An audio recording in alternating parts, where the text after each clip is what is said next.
Welcome, dear listeners. Welcome to the epic tale of The Sword of Wessex, The Rise of a Queen, an Ancient England Saga. Join us on a journey through courage, betrayal, and unyielding determination as Aethelflaed rises from warrior to ruler, uniting her people and defending her kingdom. With every victory and sacrifice, witness the making of a legend. Thank you for tuning in, and may her story inspire your own courage in the face of adversity. Enjoy. The air was thick with tension as the sun began to rise over the battlefield at Edington. The war drums had been silent for only a brief moment, but they now echoed through the valley, signaling the start of what would be the most crucial battle of Alfred's life. King Alfred stood at the crest of a hill, his gaze piercing through the mist that had settled over the field below. The Saxon army, though battle-worn, stood at attention behind him, ready to defend their last stronghold. Alfred's mind raced as he surveyed the assembled forces. His kingdom, Wessex, was hanging by a thread. The Danish Vikings, led by the ruthless warlord Guthrum, had raided and pillaged their way through England, leaving nothing but ruin in their wake. Wessex had been under constant threat, and now it was clear this battle would determine the future of the Saxons. If Alfred lost, his people would fall under the yoke of the Danes. Alfred's heart weighed heavily as he thought of the sacrifices that had already been made.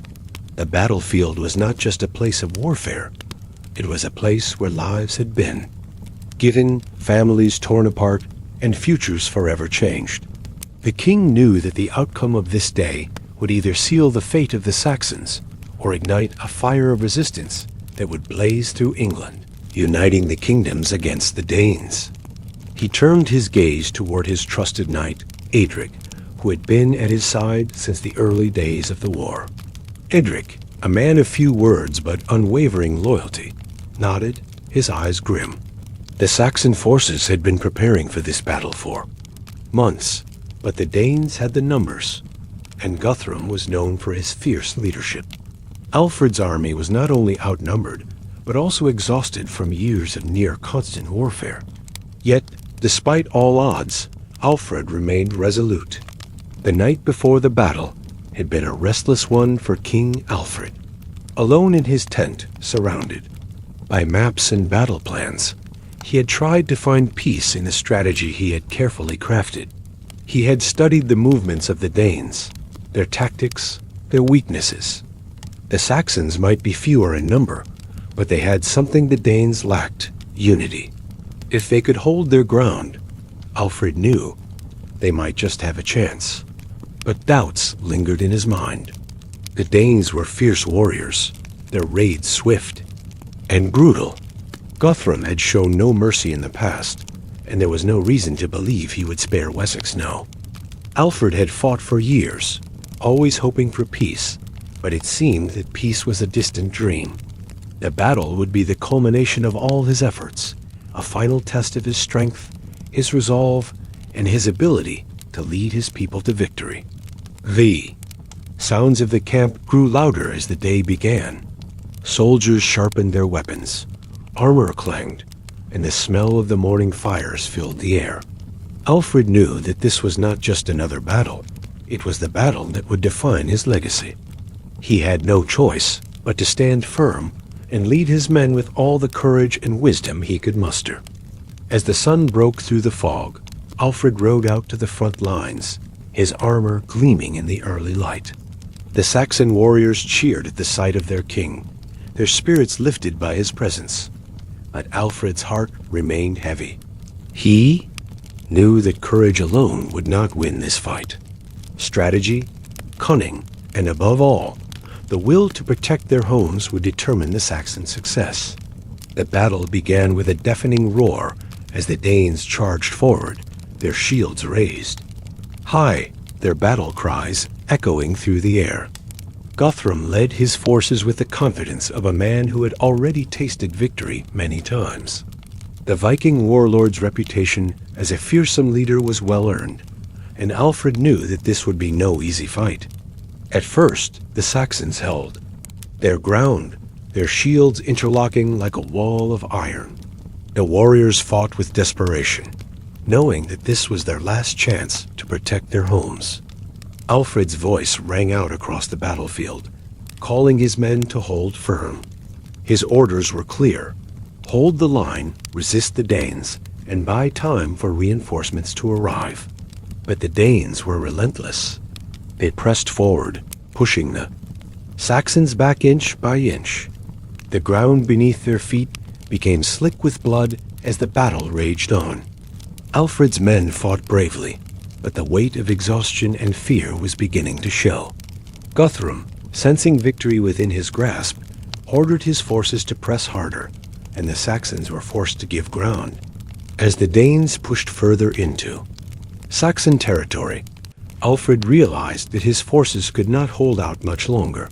Reinforcements were still hours away, and his army was slowly being overrun. The Saxons needed a victory, and they needed it now. Alfred's mind raced as he sought a way to turn the tide of battle. In a moment of clarity, he remembered a tactic he had used in previous skirmishes, one that relied on speed and surprise. He ordered a small group of his fastest cavalry to move around the Danish flank and strike at their rear. It was a risky move, but Alfred knew it was their only chance. Edric, ever loyal to his king, volunteered to lead the cavalry charge. With a handful of men, he rode out under the cover of smoke, his sword gleaming as he cut through the battlefield. The Danes, distracted by the chaos in the front, failed to notice the Saxon cavalry as they moved swiftly toward their rear. As the cavalry struck, the Danes were thrown into disarray. Alfred seized the opportunity, rallying his men to make a final push. The Saxons, their spirits reignited by the surprise attack, surged forward, pushing the Danes back with renewed force. The battle reached its peak as Alfred, seeing an opening, ordered his personal guard to advance. He made his way toward the heart of the Danish forces, where Guthrum stood, leading his men with unrelenting strength. Alfred's heart pounded in his chest as he rode toward the Viking warlord. This would be the moment that determined the fate of Wessex. Alfred and Guthrum met on the field, their swords drawn, their eyes locked in a battle of wills. The two men were no strangers to war, but this fight was different. This was not just a fight for land or riches. It was a fight for survival. The clash of their swords echoed across the battlefield as the two men struggled for dominance. Guthrum's strength was undeniable, but Alfred's mind was sharper. He used his speed and tactics to his advantage, dodging the Vikings' brutal strikes and countering with precise, calculated moves. The fight seemed to stretch on for an eternity. Alfred's arm burned from the effort, his muscles fatigued, but his determination never wavered.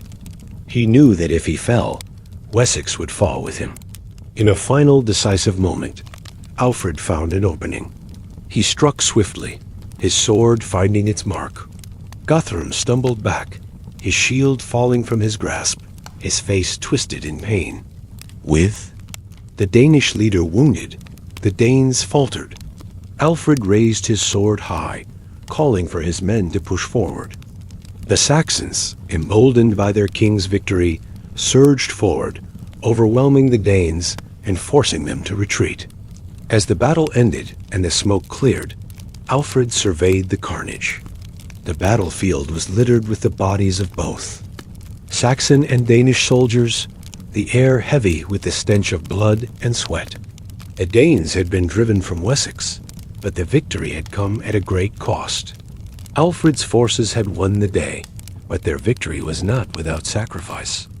The death toll was high, and many of Alfred's most trusted commanders had fallen. His heart ached as he walked through the field, gazing upon the men who had given their lives for their kingdom. Though the Danes had been repelled for now, Alfred knew that this battle was only the beginning. The war was far from over, and the Danes would return. But for now, Wessex had been saved. Alfred stood tall, his sword still in his hand, and looked toward the horizon. The future was uncertain, but for the moment, his people were safe. He had won this battle, but the war for Wessex's survival had only just begun. The victory at Edington had come at a high cost. King Alfred, bloodied and worn from battle, stood on the muddy field as the last of the Danish forces retreated into the distance. The cries of the wounded and the lamentations of the fallen filled the air as the battlefield became a grim reminder of the sacrifices made to preserve Wessex. Alfred's victory had secured the kingdom for the moment, but he knew the peace would be short-lived. Though the Danes were momentarily defeated, their presence in England was far from eradicated. Guthrum had been driven back, but the Viking, warlords who still remained in the northern and eastern parts of England, would not stop until they had conquered the whole of the island. The fragile peace that Alfred had fought for would require constant vigilance, and the threat of further invasions was always on the horizon. In the aftermath of the battle, Alfred found himself standing alone in his royal tent, gazing at the map of England that lay before him. His fingers traced the borders of Wessex, his kingdom's territory shrinking with every passing year. The lands of the Saxons had once stretched across much of southern England, but now Wessex was all that remained. Alfred's mind raced as he thought of the future. What would become of his people? What legacy would he leave behind? It was then that his daughter, Aethelflaed, entered the tent.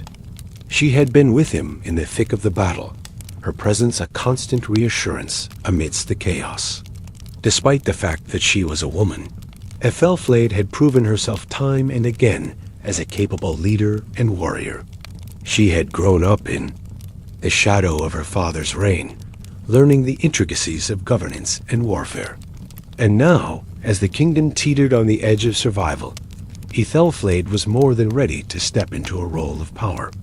"I see you are deep in thought, father," Aethelflaed said, her voice calm but firm. She approached Alfred, her footsteps echoing in the silence of the tent. Alfred looked up, his tired eyes meeting hers, and for a moment there was a flicker of sadness in his gaze. He knew that his time was running out. The battle had taken its toll on him, and his health, weakened from years of stress and illness, was rapidly deteriorating. "You have earned the right to rule, Aethelflaed," Alfred said quietly, his voice heavy with the weight of years. "But the burden of leadership is not one to be taken lightly. The war is far from over. We may have defeated Guthrum today, but there will be others who come after him." Aethelflaed nodded, her expression resolute. "I know, father.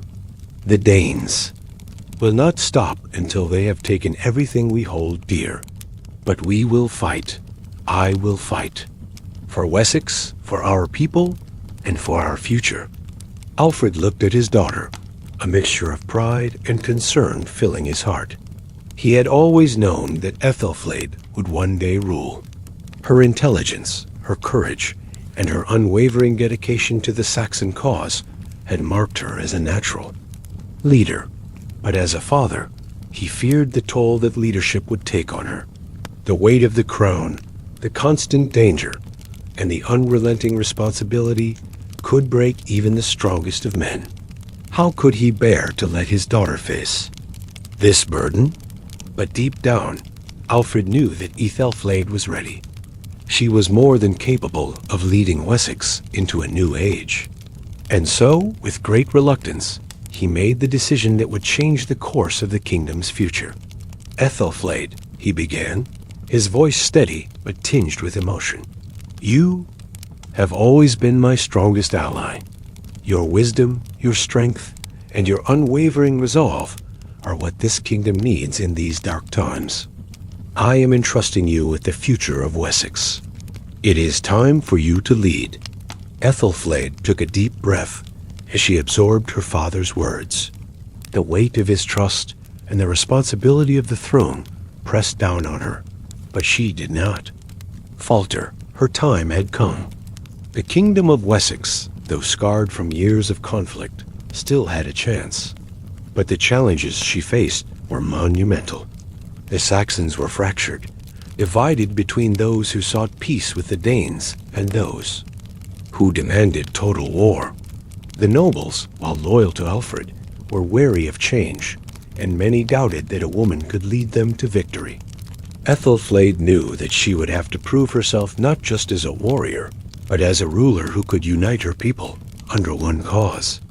With Alfred's blessing, Aethelflaed began to take charge of the kingdom's defenses. She ordered the construction of new fortifications along the borders of Wessex, preparing for the inevitable Danish retaliation. But the threat was not only external. Aethelflaed knew that the real danger lay within. The political factions in Wessex were divided, and her first task would be to consolidate her power and gain the loyalty of the nobles.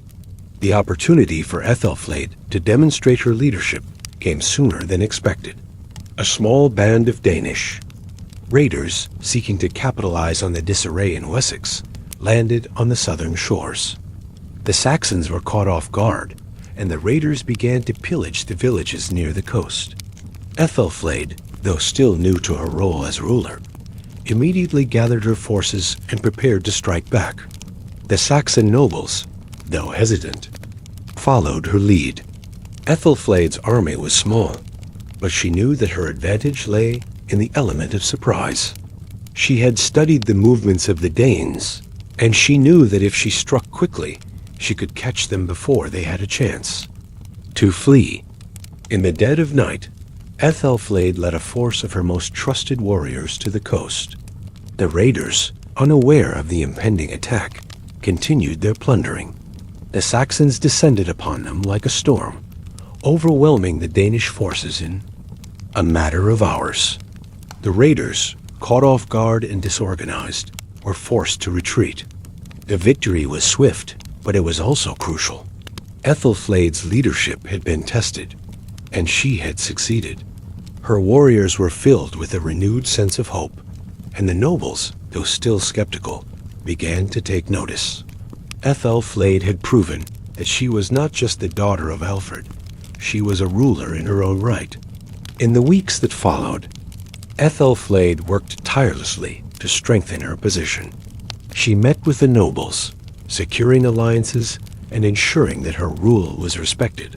She continued to lead the defense of Wessex, fortifying the borders and preparing her people for the inevitable war with the Danes.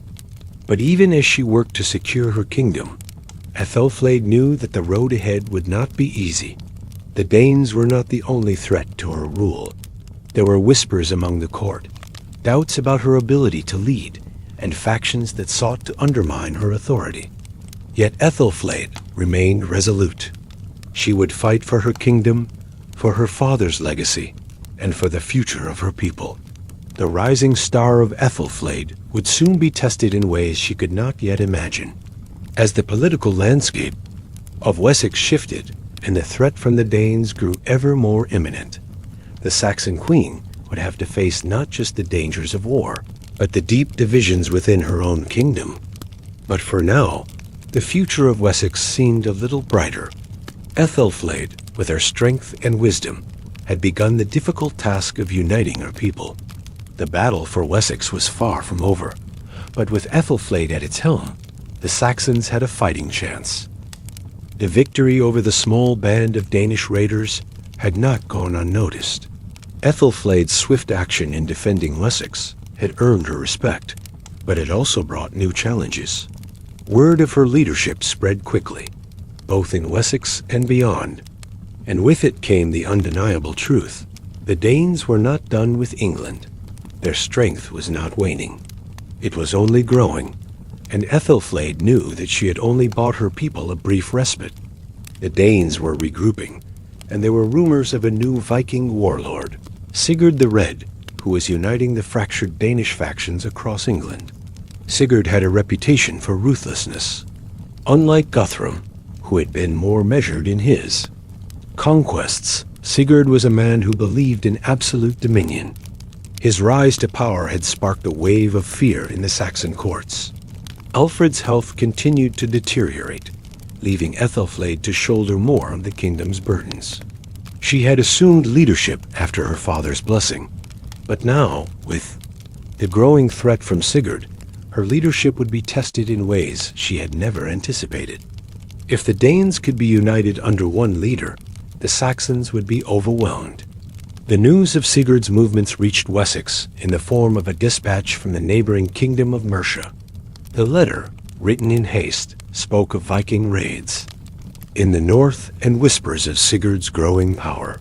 It was clear that Wessex, already struggling to rebuild, would have to face a new and far more dangerous foe. Aethelflaed's heart sank as she read the words. The Danes were no longer scattered and fractured. They were uniting under a single banner, and that banner would be raised against Wessex. Aethelflaed immediately called for a council with the nobility. The court gathered in the great hall of Wessex's capital, Winchester, where the tension was palpable. Though Aethelflaed had gained some measure of respect among the nobles after her victory over the raiders, the room was filled with murmurs of doubt. Are we truly ready for another invasion? Lord Ulrich, a prominent noble of Wessex, spoke up. His voice was laced with concern. We've just endured a bloody campaign, and now we must prepare for another? Wessex is already on the brink of exhaustion. Lord Beornwulf, a younger, more ambitious noble, countered, if we do nothing, Wessex will fall. We've survived this long because we stand united. We cannot allow Sigurd and his forces to break that unity. Aethelflaed stood at the head of the table, listening intently to the debate. It was clear that her father's legacy had given her a foothold in the kingdom, but true leadership would require more than just respect. It would require action. The Danes were no longer simply invaders. They were conquerors. And Aethelflaed knew that if they could conquer Wessex, they would turn their sights on the rest of England. I will not let Wessex fall, Aethelflaed said firmly, cutting through the noise. Her voice, though calm, rang with the authority of someone who had lived through the horrors of war and emerged stronger. We will prepare for battle, and we will strike before Sigurd has a chance to rally his full forces. But we will not act blindly. We will use the element of surprise. Aethelflaed's strategy required more than just Wessex's forces. It required allies. She had already secured the loyalty of Mercia, but the kingdom of Northumbria, led by Glofhelm, remained a key player. Northumbria, though struggling under constant Viking raids, had the strength to tip the balance in favor of the Saxons. With the blessing of her court, Aethelflaed set out to forge a secret alliance with Glofhelm. The journey to Northumbria was long, and the threat of Danish spies made it dangerous. But Aethelflaed knew that she could not afford to waste time. If Sigurd's forces united, the Danes would overrun England in a matter of months. Upon her arrival at the Northumbrian court, Aethelflaed was met with suspicion.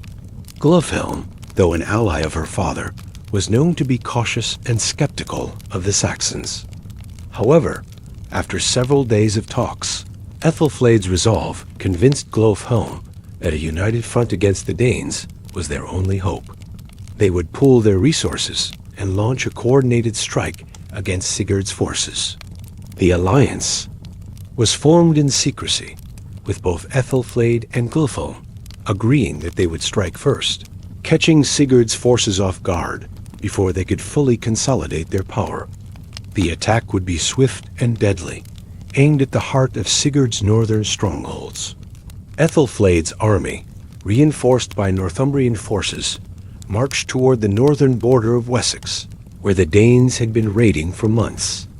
The journey was perilous, and Aethelflaed's forces faced constant danger from both Viking raiders and the harsh terrain. The winds were cold, and the snow was thick, but Aethelflaed pressed forward, driven by the knowledge that the future of Wessex rested on this campaign. As they neared the northern borders of Wessex, Aethelflaed's scouts reported that Sigurd's forces were indeed gathering strength, but they had not yet fully united. This news gave Aethelflaed the edge she needed.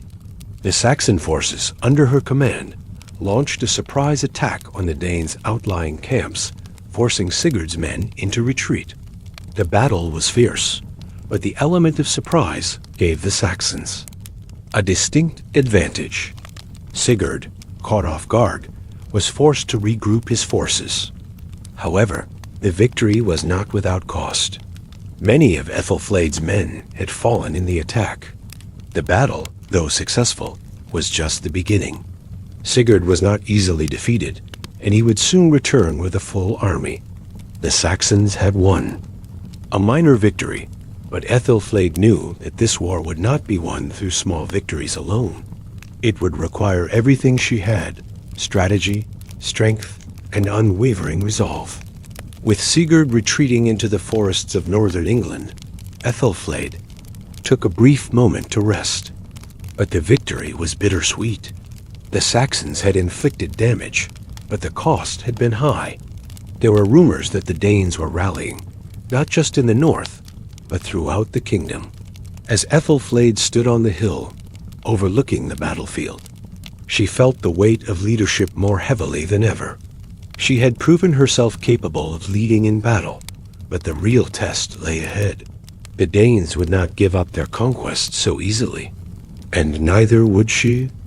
The future of Wessex, of England, depended on the choices she would make in the coming months.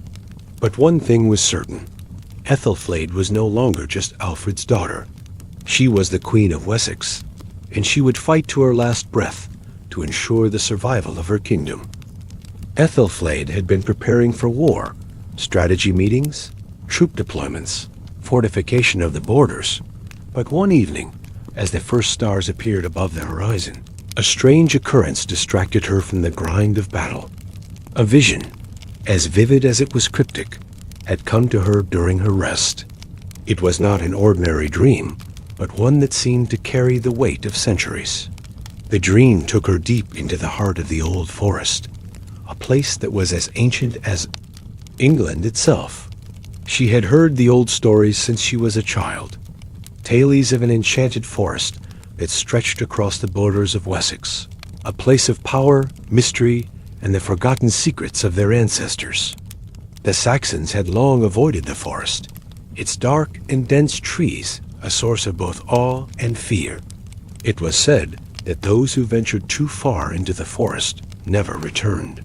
The old forest was a place of ancient magic and old gods, a land steeped in myth.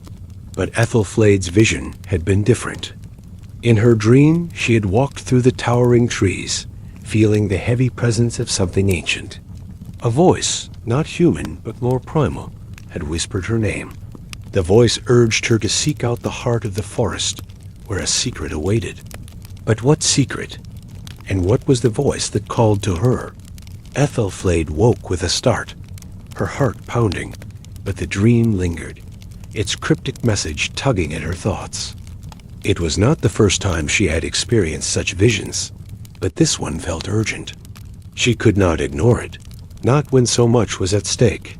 She had always prided herself on being a woman of reason and action, but the sense of foreboding around the old forest could not be ignored. There was something there, something that could change the course of the war, if she could only find it. Determined to understand her vision, Aethelflaed sought counsel from the Seer of Wessex, an elderly woman who had long served as the kingdom's spiritual guide. The Seer, known only as Edwin, was a woman of great wisdom and mysterious insight, often consulted by the nobles in times of crisis. Her knowledge of the old ways, the ancient gods, and the spirits of the land was unparalleled. When Aethelflaed arrived at Edwin's humble cottage near the edge of Wessex, the old woman was already waiting, as though she had expected her. Edwin's eyes, clouded with age, glinted with a sharpness that belied her frailty. She greeted Aethelflaed with a knowing smile, as if the future had already been revealed to her. "I have seen the forest in your eyes, my queen," Edwin said cryptically, her voice a rasp of age and experience. "The forest calls to you, for the path ahead is entwined with its roots. It is not just the Danes that threaten your kingdom. The very land itself may hold the key to your survival." Aethelflaed listened intently, her mind racing with the implications of Edwin's words. "The old forest holds ancient power," Edwin continued. "Power that can either save you or doom you. Long ago, the Saxons made an offering to the spirits of the forest, hoping to gain their favor. But the power was too great, too dangerous. The offering was hidden, forgotten. Until now, Aethelflaed's heart skipped a beat. What is this offering, and how do I find it?"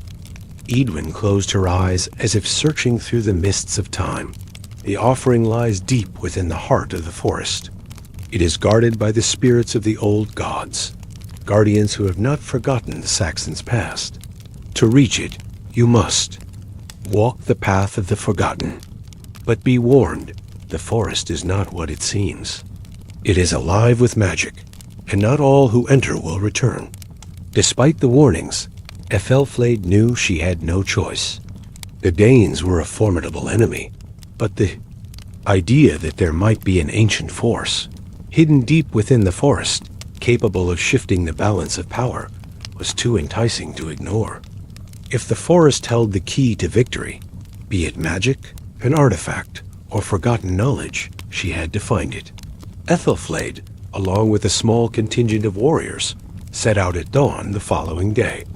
They entered the old forest with cautious steps, the towering trees casting long shadows as the path narrowed. The air grew thick and heavy with the scent of moss and decay. The deeper they ventured into the forest, the more oppressive the atmosphere became. There were no birds, no rustle of animals, only silence. As the group moved deeper, Aethelflaed felt an unsettling presence surrounding them. The forest seemed to watch, the trees creaking as if whispering secrets in the wind. It was as though the very land itself was alive, breathing with an ancient, untamed force. Hours passed, but the path never seemed to end. The deeper they went, the more lost they felt. The usual sounds of the forest were muted, replaced by an eerie quiet. Every footstep echoed through the silent woods, amplifying the unease that crept over them. After what felt like an eternity, they arrived at a clearing. At its center stood a massive stone circle, ancient and weathered by time. The stones were arranged in a perfect ring, their surfaces covered in strange runes that seemed to pulse. With a faint glow, Aethelflaed stepped forward, her heart pounding in her chest. This was the place from her vision, the heart of the forest. She felt a strange energy in the air, like an invisible force pulling her toward the center of the stone circle. As she approached, the ground beneath her feet seemed to shift. The air thickened, and a low hum filled the space around her. Without thinking, she reached out and touched one of the stones. The moment her fingers made contact, the earth trembled. A voice, ancient and deep, resonated in her mind. "The time has come." The voice was both terrifying and comforting, an ancient power that had waited centuries for someone to awaken it. Aethelflaed's vision cleared, and she saw an image flash. Before her eyes, a glowing sword, the blade shining with an otherworldly light. It was a weapon of immense power, capable of defeating any foe, but only if wielded by one who understood its true purpose. Aethelflaed withdrew her hand from the stone, her mind reeling. The sword, she realized, was the key to defeating Sigurd and the Danes. The visions had shown her its power, but she knew the sword could not be wielded lightly. To use it, she would have to understand its history and the ancient pact between the Saxons and the spirits of the forest. "Is this the offering?" Aethelflaed asked, her voice barely above a whisper. Edwin's voice echoed in her mind as the old seer's words returned to her. "The sword is part of the offering, but it is not simply a weapon. It is a symbol of the balance between man and the ancient powers. Wield it, and you wield the fate of Wessex. Fail, and the forest's curse will fall upon you." Aethelflaed took a deep breath. The weight of her decision pressed upon her. The sword would give her the power she needed to defeat Sigurd and protect her people, But at what cost? As the light of dusk began to fall over the clearing, Aethelflaed made her decision. She would take the sword and unlock its secrets, no matter the price. In the days following Aethelflaed's return from the Old Forest, the weight of her newfound responsibility began to bear down on her. The sword she had claimed from the ancient stone circle was now hidden away, its power both a beacon of hope and a terrifying secret. Aethelflaed knew that to wield such a weapon, she had to prove herself not only to the warriors on the battlefield, but also to the nobles of Wessex, whose loyalty would be crucial in the upcoming war against the Danes. The court at Winchester, the heart of Wessex, had long been a place of political maneuvering. Aethelflaed's rise had not been smooth, and though many hailed her as a strong leader, there were others who sought to undermine her rule. The recent victories had bought her some time, but the nobles, ever ambitious, had begun to question her leadership, and whispers of discontent were growing louder by the day. It was in the grand hall of Winchester, with its high stone walls and flickering torchlight, that Aethelflaed found herself at a crossroads. The council had convened to discuss the next steps in securing Wessex's borders, but the atmosphere was tense. The Saxon nobles, dressed in their finest robes, exchanged sidelong glances and muttered among themselves as Aethelflaed entered the room. She took her seat at the head of the table, her eyes scanning the faces of the men and women who had once been her father's most trusted advisors. Despite her rise to power, there were those who viewed her as a usurper, unfit to lead the kingdom simply because of her gender. They had tolerated her leadership, but the cracks in their loyalty were beginning to show. Lord Edric, one of the wealthiest and most influential nobles in Wessex, spoke first. His voice was smooth, but there was an edge to it. "My queen," he said, "we cannot continue to waste our resources chasing shadows. The Danes, while dangerous, are not our only concern. There are threats within our borders, threats that cannot be ignored." Aethelflaed's brow furrowed as she listened. Edric's words were not entirely wrong.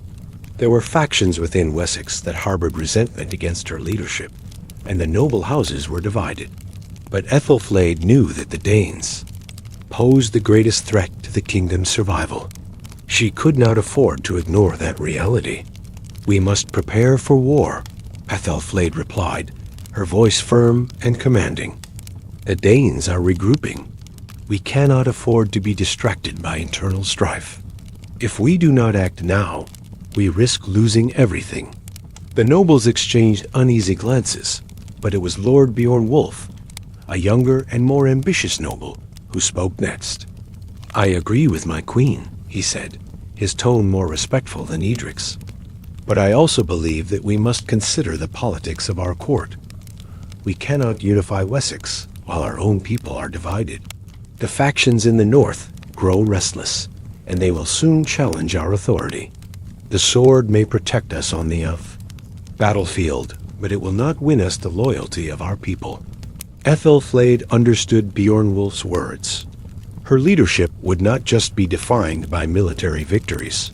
It would be shaped by the alliances she formed within her own court. The fate of Wessex would depend on her ability to manage both the battlefield and the politics of the nobility. And though she had gained the loyalty of some, there were others who would stop at nothing to undermine her reign. As the council broke, Aethelflaed retired to her chambers, her mind racing. She knew that the battle for Wessex's survival was not just against the Danes, it was within her own court. The true enemy might not be Sigurd's Viking horde, but the treachery brewing in the shadows of her own kingdom. Later that night, Aethelflaed was visited by one of her trusted spies, Osric, a man who had served her family for years. His report was grim. "My queen," Osric began, his face grim, "there are rumors among the court. Lord Edric has been meeting with foreign emissaries, Danes no less. They speak of an alliance between Wessex and the Danes, a deal that would secure the kingdom's peace in exchange for submission." Aethelflaed's eyes narrowed. Edric? She whispered, her voice a mix of disbelief and anger. He would betray me. Osric nodded. It is not just Edric. Others are involved. As well, the whispers of rebellion are growing. The nobles are discontent with their leadership, and some believe that the only way to secure peace with the Danes is to offer them control of part of Wessex. The realization hit Aethelflaed like a blow to the chest. The man who had been her father's trusted ally, Lord Edric, was now conspiring to bring the Danes into Wessex through treachery. She had thought him loyal, but his ambitions ran deeper than she had anticipated. The very man who had once sworn to protect her kingdom was now plotting to destroy it from within. Aethelflaed knew she had no choice. The betrayal must be dealt with swiftly, before it could spread further within the court. She could not allow Wessex to be divided by internal discord at such a critical moment. But exposing Edric's treachery was not something she could do lightly. If she acted too rashly, she risked losing the support of the very nobles who had pledged to follow her. She called for a private meeting with her most trusted advisor, Edric's cousin, Oswald, a nobleman who had long been a supporter of Alfred's reign. Oswald had the ear of many in the court, and his loyalty to the Saxon cause was unquestioned. "We cannot let this treachery go unpunished," Aethelflaed said, her voice low and filled with resolve. "Edric has betrayed me, and with him, the future of Wessex." Oswald, ever cautious, leaned forward. "But my queen, if we move against Edric too soon, we risk causing a rift among the nobles.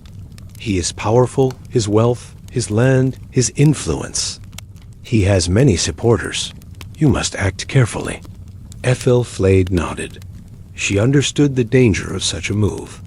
If she miscalculated, it could fracture the very unity she had fought so hard to build. Yet she could not allow traitors to thrive under her rule. "I will confront him," Aethelflaed said finally, "but I will not do it in the open. I will expose his treachery subtly, so that he cannot rally his supporters. Once we remove his influence, we will act swiftly against the Danes before they can strike." The following week, Aethelflaed summoned Lord Edric to her chambers. The air between them was thick with tension as they sat across from each other. Edric, his face a mask of calm, met her gaze with an air of arrogance. He had no idea that Aethelflaed had uncovered his plans. He still believed he could manipulate her, play the role of the loyal noble, while secretly working to betray her. "My queen," Edric said, his voice smooth, "I trust the preparations for the coming war are progressing. The Danes are fierce, but with the right alliances, Wessex could become an impenetrable fortress." Aethelflaed's eyes hardened. "Indeed, Lord Edric. But what of the alliances you've been forming behind my back? What of the promises you've made to the Danes? You have spoken of peace, but at what cost?" Edric's eyes flickered with surprise, but he quickly masked it with a smile. "I do not understand, my queen. I have always been loyal to you and your father." "You speak of loyalty, but your actions say otherwise," Aethelflaed replied coldly. "You conspired with the very enemy we swore to defeat. Your ambition has clouded your judgment." For a long moment, there was silence. Edric's face turned pale, and his confidence began to crack. "You do not understand, my queen. The Danes are too powerful. If we do not make peace, Wessex will fall." "I understand more than you think," Aethelflaed said, her voice unwavering. "And I understand that your betrayal will not go unpunished." The court's reaction to Edric's betrayal was swift and decisive. His supporters, once numerous, abandoned him when the evidence of his treachery was laid bare. Aethelflaed, though reluctant to take such drastic action, knew that her leadership depended on removing any traitors who threatened the kingdoms. Future, Edric was imprisoned, his lands confiscated, and his supporters scattered. Aethelflaed's decisive move sent a clear message to the nobility. There would be no tolerance for betrayal under her rule. As she sat in her chambers later that night, her thoughts turned to the future. The road ahead was fraught with danger. The Danes were still a threat, and now, with the instability in the court, the stakes had never been higher. But Aethelflaed's resolve was unwavering. She had proven that she was a ruler who could make difficult decisions, even when those decisions were unpopular. The future of Wessex was in her hands, and she would stop at nothing to ensure that it would survive. In the weeks following the exposure of Lord Edric's betrayal, the court of Wessex had been shaken to its core. The nobles who had once whispered behind Aethelflaed's back, doubting her strength and ability to rule, now watched her with newfound respect, albeit tinged with fear. Her decisive actions against the traitors had solidified her authority, but the victory came with an emotional cost. The weight of leadership, the burden of trust, and the sacrifices made for the sake of her kingdom haunted her every step. Yet even in this moment of triumph, Aethelflaed knew that her journey was far from over. Wessex had survived the first wave of conflict, but more challenges awaited, both from without and within.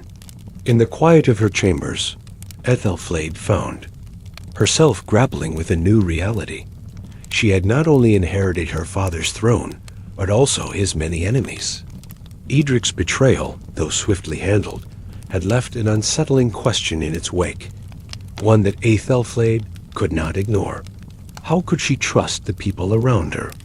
And how could she rule a kingdom when betrayal lurked behind every corner? As she sat at her writing desk, preparing for the day's meetings, her thoughts were interrupted by a soft knock at the door. Her chamberlain, Oswald, entered with a solemn expression on his face. "My queen," he began, bowing respectfully. "There is someone here to see you. A young man, he says it is urgent." Aethelflaed frowned. She had no appointment scheduled, and the urgency in Oswald's tone piqued her curiosity. "Let him in," she said, leaning back in her chair. The door opened, and a young man stepped into the room. His clothes were worn, and his face, though handsome, was marked by the hard life he had lived. His eyes, however, were what caught Aethelflaed's attention. There was something familiar about him, something that made her pause. He had the look of someone who had seen too much, someone who carried a heavy burden. "I am sorry for the intrusion, my queen," the young man said, his voice steady but filled with an undeniable edge of urgency. "But I bring news of my father, Lord Edric." Aethelflaed's eyes narrowed. "You are his son, then?" The young man nodded, his jaw tightening. "Yes, my name is Oswin, and I come with a message." "My father. He's not the man you think." "He is. The betrayal was not his doing alone." Aethelflaed's brow furrowed, and her hand instinctively reached for the hilt of the sword hidden beneath her desk. "What do you mean?" Oswin took a step forward, lowering his voice. "There are others involved, those in the court who are not just allies of my father, but who have been pulling the strings behind the scenes for years. My father was merely a pawn in a much larger game. The treachery that you discovered was only the tip of the iceberg." Aethelflaed's heart quickened. The notion of a greater conspiracy within her own court filled her with unease. "And why do you come to me with this now?" Oswin hesitated for a moment before speaking. "Because my father's betrayal was not just for power, my queen. He was forced into it, my family. We've been caught in the middle of something much darker than just political ambition. And now, it's not just the throne at stake, it's the future of the Saxons." Aethelflaed studied Oswin carefully. His words were troubling, but she had learned long ago to trust her instincts. She gestured for him to sit. "Tell me everything," she commanded, her voice low but unwavering. Oswin took a deep breath before continuing. "My father was always loyal to the crown, at least that's what I believed. But a few years ago, things began to change. He was approached by several men in the court, men who had ambitions far beyond what any of us realized. They told him that the Danes were going to win, that the Saxons were already lost. They offered him a way out, a way for his family to survive. All he had to do was ally with the Danes and broker a peace. He was told that his actions would keep Wessex from falling to the invaders. Aethelflaed clenched her fists, her heart pounding in her chest. And he agreed to it? He didn't want to, Oswin said, his voice breaking. But they threatened. My family. They promised to kill my mother, my sister. He had no choice but to comply. The Danes made sure that the consequences for disobeying them would be dire. Aethelflaed's mind raced. She could see the burden in Oswin's eyes, the pain of knowing that his father's actions had brought shame upon their name. But she also understood the fear that had driven Edric to betray them. The world was a cruel and dangerous place, and even the noblest of men could fall victim to forces beyond their control. You should not have come here, Aethelflaed said softly, her voice filled with both sympathy and resolve. But now that you have, I will not turn you away. You and your family will be protected. But I will need to know everything, every detail, the names of those who conspired with your father. Oswin nodded, his eyes filled with gratitude. Of course, my queen. But I also need to ask something of you. Aethelflaed raised an eyebrow. What is it? I need you to spare. My father's life. He acted out of fear, not malice. He is still my father, and I know he never meant to betray you. He deserves a chance to atone for his actions. The request took Aethelflaed by surprise. It was not the first time she had been asked for mercy, but it was the first time it had come from the child of a traitor. She considered his words. Carefully, I will consider your plea, she said slowly. But know this, mercy is a rare commodity in times of war. Your father's actions have put us all at risk, and if I allow him to live, it will be on the condition that he serves Wessex, not the Danes. The consequences of his betrayal will be dire if I cannot trust him. Oswin bowed his head, a silent acknowledgement of the weight of her decision. Thank you, my queen. You do not know what this means to me. As Oswin left the chamber, Aethelflaed's thoughts swirled. The revelations about Edric's involvement with the Danes were unsettling, but Oswin's words had sparked a deeper concern. There were more traitors within Wessex than she had ever imagined. The dark undercurrent of treachery that had plagued her kingdom was not over. It was only beginning. The fear that Aethelflaed had carried since her father's death now solidified into something more. She could not lie by force alone. She would have to navigate the treacherous political landscape with care, choosing her allies wisely and dealing with betrayal swiftly and decisively. The consequences of failure would be catastrophic.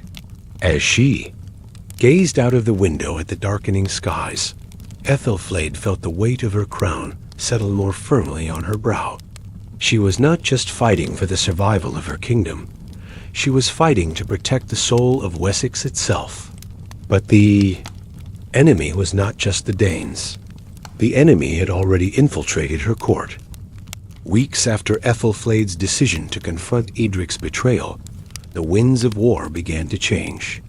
The Danes, under the banner of Sigurd the Red, were no longer just raiders. They were organized, determined, and united.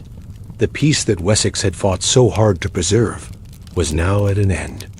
Sigurd had gathered an army large enough to overwhelm any resistance, and his forces began to march south toward Wessex, burning villages, plundering towns, and sending a chilling message to the Saxons. Aethelflaed had known the threat was coming, but the speed of the Viking advance took her by surprise. As her scouts reported back with disturbing news of the Viking army's movements, the reality of the situation hit home. Wessex was about to be besieged. Her father's legacy, the legacy of the Saxons, was hanging by a thread, and the responsibility now fell squarely on Aethelflaed's shoulders. She had built alliances, consolidated her power, and dealt with internal strife, but this was different. This was a siege, a prolonged assault on the very heart of Wessex, and it would test her resolve in ways she had never imagined. The decision to stay and fight had already been made. There would be no retreat, no surrender. Aethelflaed would stand her ground, no matter the cost. But as the days passed and the Danes drew closer, she could feel the weight of the coming storm, pressing down upon her kingdom. The Saxon fortifications had been bolstered, but they were no match for the might of Sigurd's forces. Aethelflaed had only one choice: to lead her people with courage, to protect the walls of her kingdom until the reinforcements arrived, or die trying. It began with the familiar sound of war drums, low, rhythmic, and filled with an ominous purpose. The Danes had arrived at the gates of Wessex. The Saxon soldiers stood at attention along the walls of Winchester, the capital city of Wessex. The sight of the Viking ships on the horizon, their black sails unfurled, filled the air with dread. But Aethelflaed, standing atop the ramparts, felt something stir within her, a quiet resolve that she could not ignore. This was her kingdom, her home, and she would not let it fall without a fight. The first volleys of arrows rained down on the city, and the clash of weapons echoed across the field. The Danes, in their familiar fury, launched their assault with reckless abandon. They set fire to the outer villages, attempting to break through the Saxon defenses. Aethelflaed knew that the first wave of the siege would be a test of endurance. If they could hold their ground, they could buy enough time for reinforcements from Mercia and Northumbria to arrive. But the longer the siege lasted, the greater the toll on the Saxon defenders. Aethelflaed moved quickly through the city, overseeing the defense efforts herself. She was no stranger to war, but the scale of this battle was unlike anything she had faced before. She saw the faces of the soldiers, tired, determined, and fearful. There was no time for hesitation. Every decision she made in the coming days would determine the fate of Wessex. As the sun dipped below the horizon, the first wave of the Danes was pushed back. The Saxons had held their ground for one day, but Aethelflaed knew that this was only the beginning. Sigurd's army was relentless, and they would not stop until they had broken the will of Wessex. Days turned into weeks. The Danes did not relent in their assault. Sigurd's forces pressed against the walls of Winchester, launching wave after wave of attacks, some direct, some covert. The Vikings were masters of siege warfare, and they brought with them their full arsenal of weapons: battering rams, siege towers, and catapults that launched fiery projectiles into the heart of the city. The smell of smoke and burning wood filled the air as the outer villages fell under Viking fire. Inside the walls, the Saxons were fighting with everything they had. Rations were growing thin, morale was faltering, and the wounds of war were becoming harder to ignore. Aethelflaed, though exhausted herself, refused to show weakness.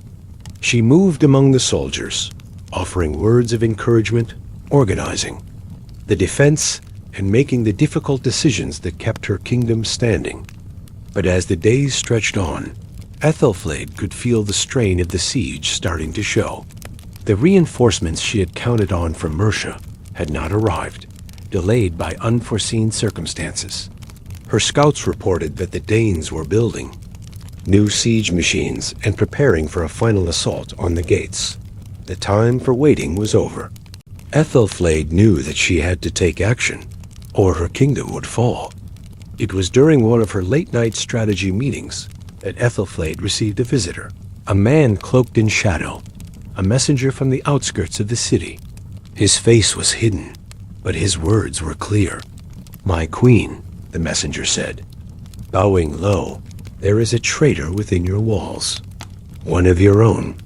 Aethelflaed's eyes narrowed. She had already dealt with one betrayal, but the thought that someone within her own city could be working for the Danes was too much to bear. "Who?" she demanded, her voice cold and unforgiving. The messenger stepped forward, lowering his hood to reveal a familiar face. Lord Beornwulf, a young noble who had pledged loyalty to Aethelflaed just weeks earlier. His once confident demeanor was now filled with guilt and fear. His eyes flickered nervously as he spoke. "I never wanted to betray you, my queen, but they have my family. The Danes, they threatened them. They told me that if I didn't help them breach the walls of Winchester, they would kill my wife and child." Aethelflaed's blood ran cold. Betrayal was one thing, but the very noble she had trusted, the very man who had pledged his loyalty to her, had fallen under the sway of the enemy. Her fingers clenched into fists as she stepped closer to Beornwulf. "You failed to protect your family, and now you threaten mine," Aethelflaed said with venom, her voice low and dangerous. "You would sell Wessex to the Danes?" "I had no choice," Beornwulf pleaded. "Please, you must understand. I was trapped. There was no way out." Aethelflaed studied him for a long moment. She could see the fear in his eyes, but she knew the consequences of his betrayal were too great to ignore. She had been merciful with Edric's son, but this was different. Beornwulf had actively conspired with the Danes to bring down her kingdom. "There is no forgiveness for this," Aethelflaed sighed, her voice hard. "You will be dealt with swiftly." As her guards seized him, Beornwulf's protests grew frantic. He begged for mercy, but Aethelflaed's mind was made up. She could not afford to show weakness. In the heat of war, mercy could be a fatal mistake. The days grew darker as the siege wore on. Aethelflaed knew that the final assault would come.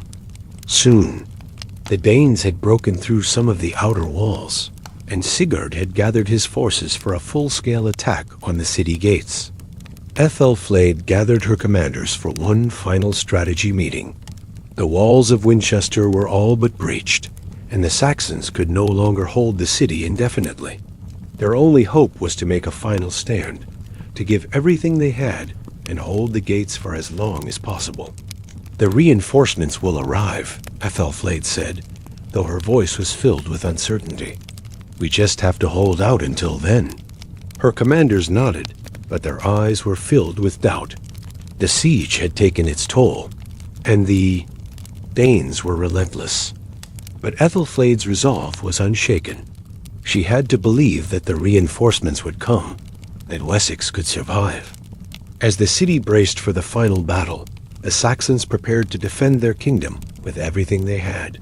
They knew the enemy was close, that the gates would soon be breached, and that their king, Aethelflaed, would be their last line of defense. Aethelflaed stood alone in the heart of her royal chambers, the weight of the situation pressing heavily upon her. The siege had dragged on for weeks, and her people were running low on food and morale. The Danes, led by Sigurd, were now within striking distance of the gates.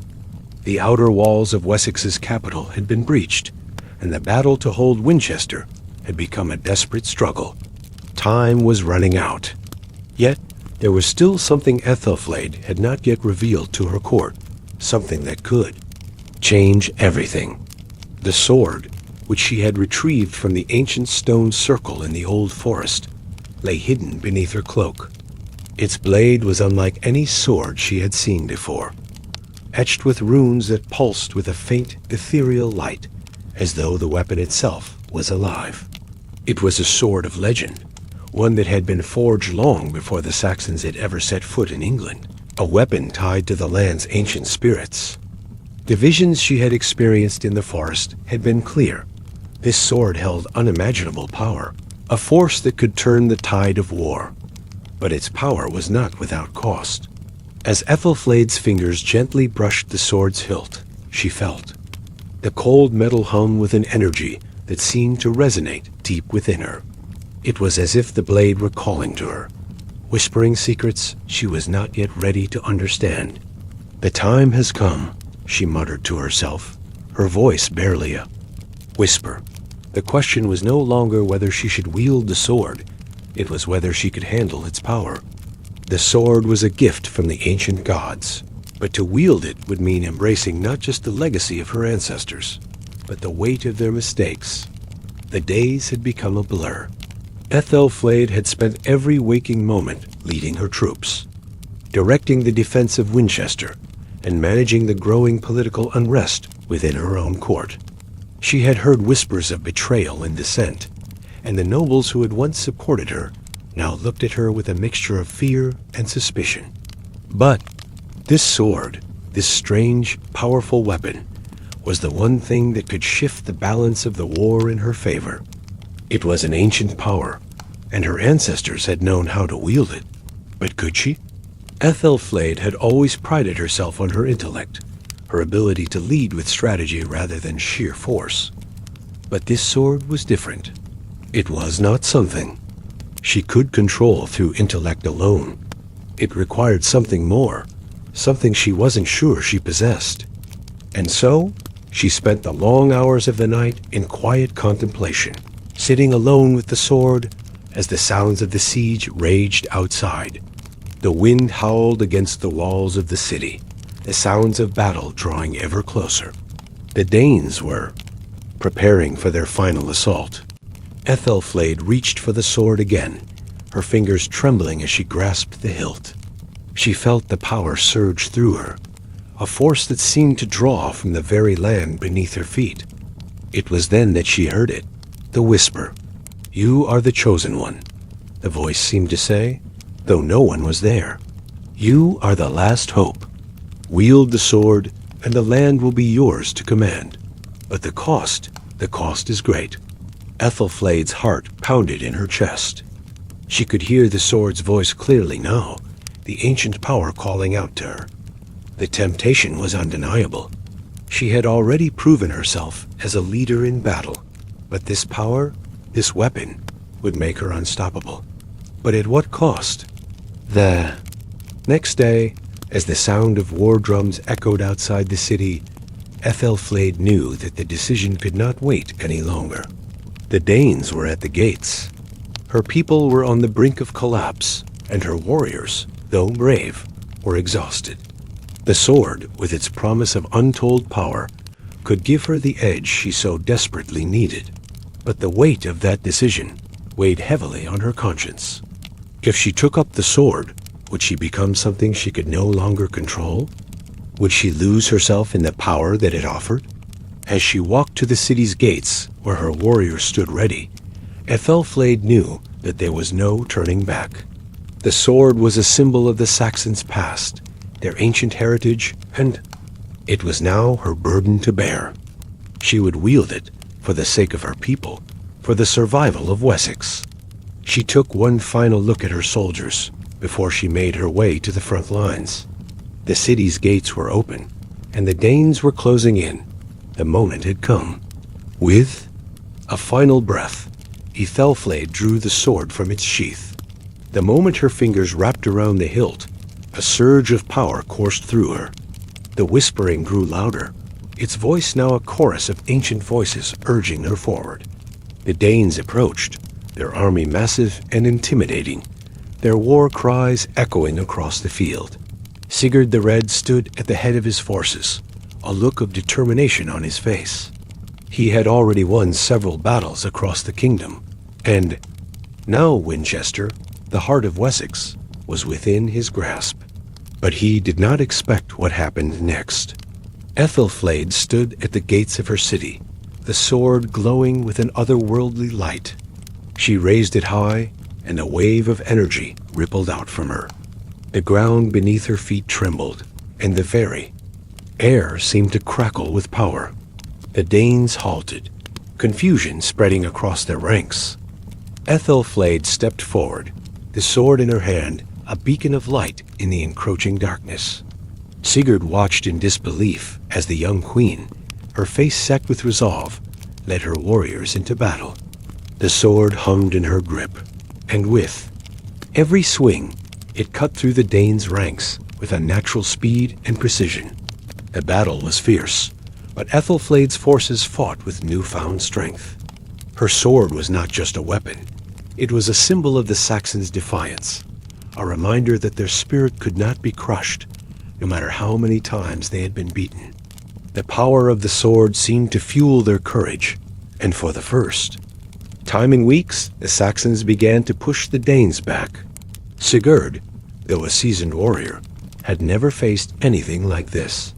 He charged toward Aethelflaed, fury in his eyes, determined to end the conflict once and for all. But as he met her on the battlefield, his sword raised high. The energy from her sword blasted him back, sending him sprawling to the ground. Aethelflaed stood above him, her sword glowing brightly in her hand. "This is where your conquest ends," she declared, her voice strong and unwavering. Sigurd, his pride wounded, struggled to rise, but it was too late. The Danes, seeing their leader falter, began to retreat. The Saxons, emboldened by Aethelflaed's power and leadership, surged forward, pushing the Danes back across the field.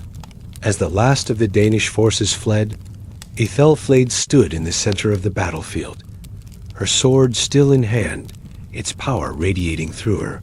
The battlefield was strewn with the bodies of fallen warriors, both Saxon and Dane, and the air was thick with the smell of blood and smoke.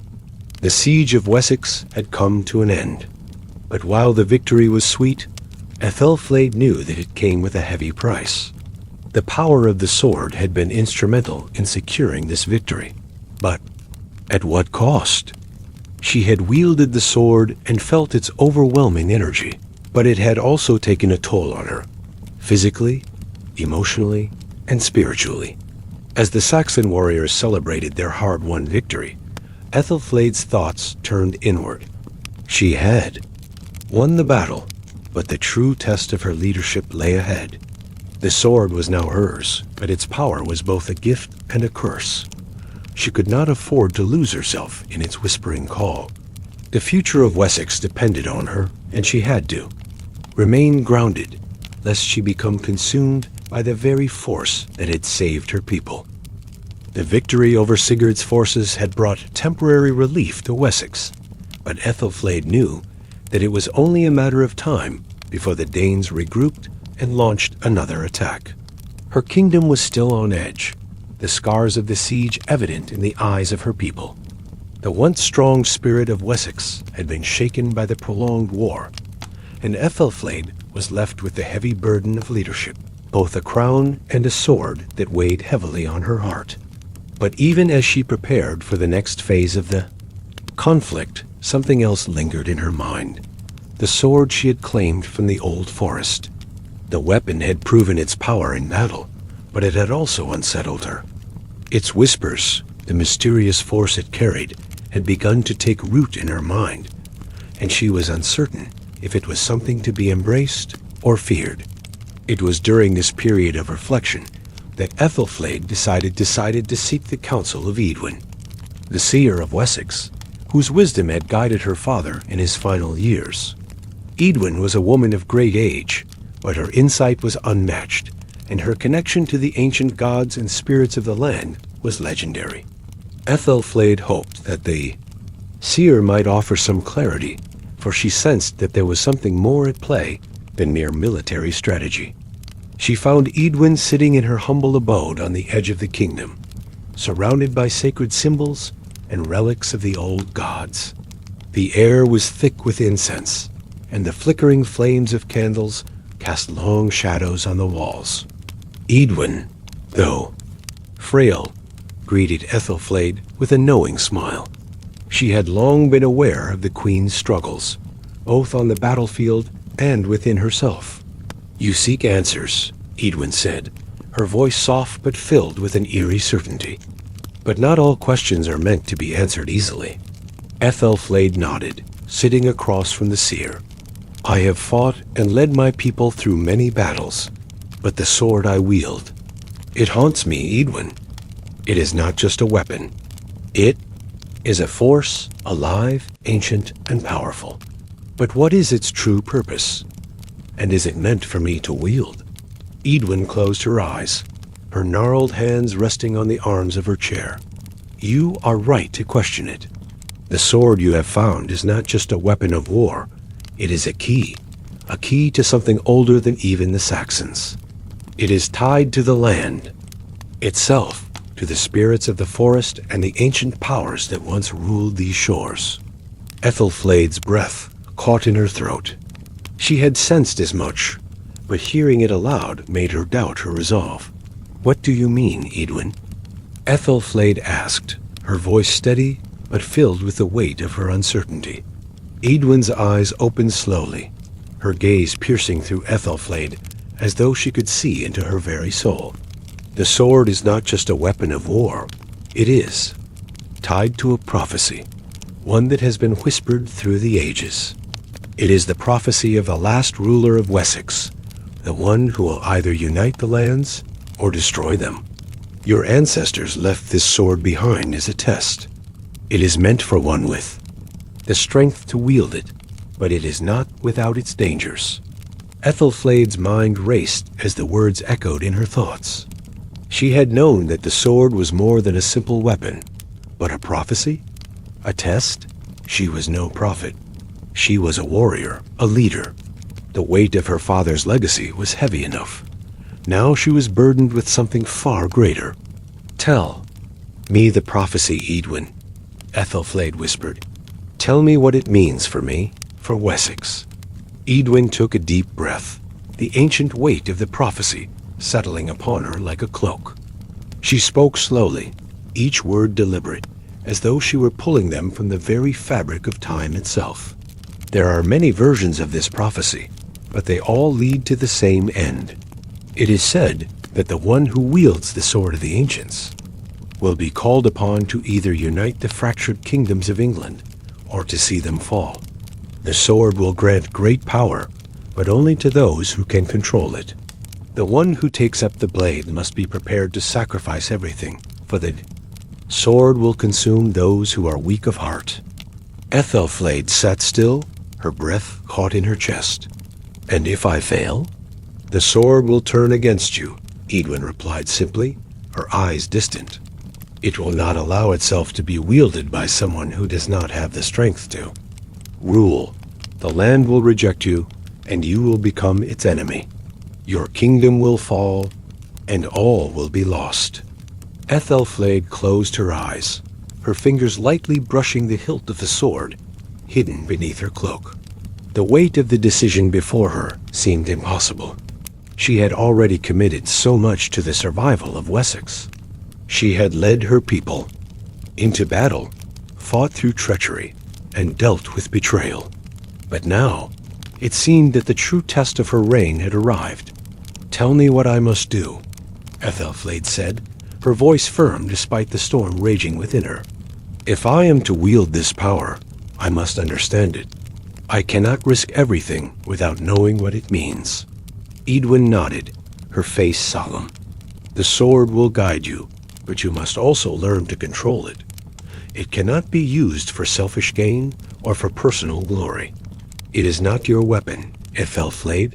It is the land's weapon, the weapon of the Saxons. Only when you understand that, when you have embraced both the power and the sacrifice, will you be ready to wield it. But remember, there is no turning back." Aethelflaed rose to her feet, her resolve hardening. "I will not fail my people. I will not let Wessex fall. If this sword is what is needed to save my kingdom, then I will wield it. But I will do so on my terms." Edwin's eyes softened, as though seeing something in Aethelflaed that others had failed to recognize. "Very well, my queen. The road ahead will be perilous, and the price may be steep. But if anyone is capable of walking it, it is you." The days that followed were filled with preparation. Aethelflaed ordered her forces to ready themselves for battle. The Danes were not yet fully upon them, but they would be soon, and this time they would not have the luxury of surprise. Aethelflaed's mind was now focused not only on the siege, but on the sword, its power, its consequences, and the prophecy that loomed over her. But even as she donned her armor and took her place at the front of her troops, she could not shake the feeling that the true battle lay not on the battlefield, but within her heart. The sword whispered to her in the silence of the night, and Aethelflaed's dreams were filled with visions of the past, ancient kings and queens, the land itself calling out to her. It was as though the very spirits of the Saxons were urging her forward, but they were also warning her. She could not allow herself to be consumed by the sword's power.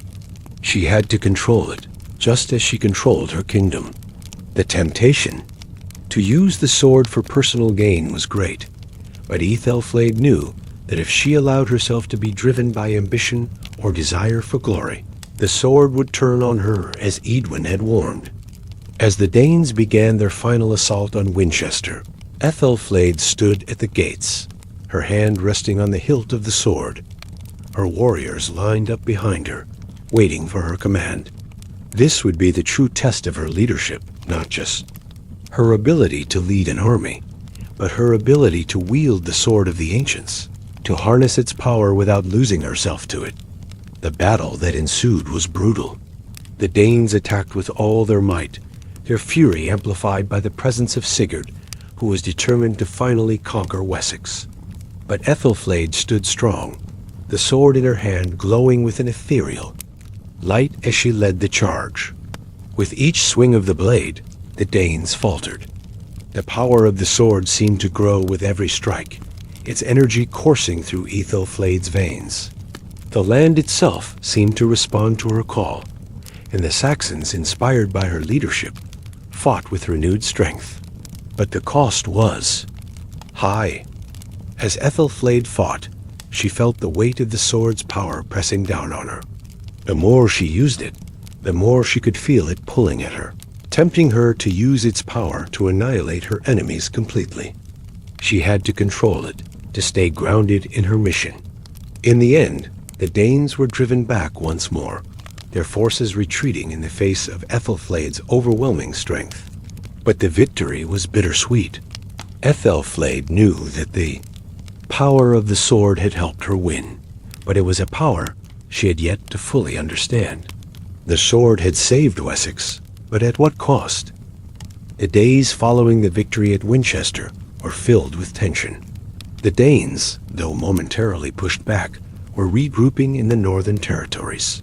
Sigurd the Red, though defeated in the field, had not yet yielded. His forces had been routed, but his ambition burned brighter than ever. Aethelflaed knew that it was only a matter of time before the Danes would return, even stronger than before. But the danger was not just external.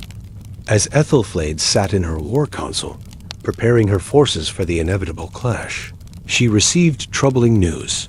An emissary from the northern reaches had arrived with an urgent message. The emissary, a tall man with weathered features, presented her with a letter sealed in blood-red wax. "My queen," the man said, his voice filled with urgency. "This comes from the Dragon clan, an ancient line of warriors whose bloodline runs deep in the north.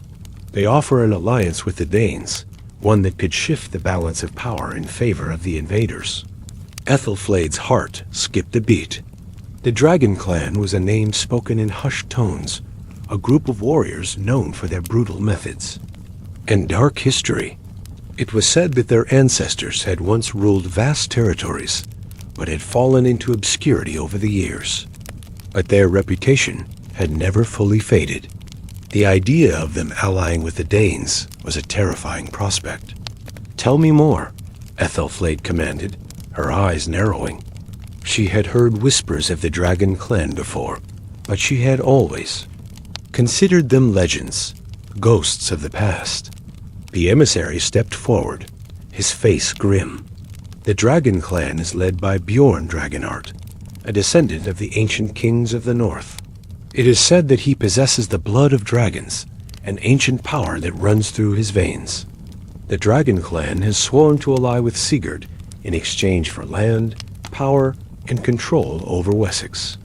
They are powerful, my queen, and they will stop at nothing to see their bloodline rule once more."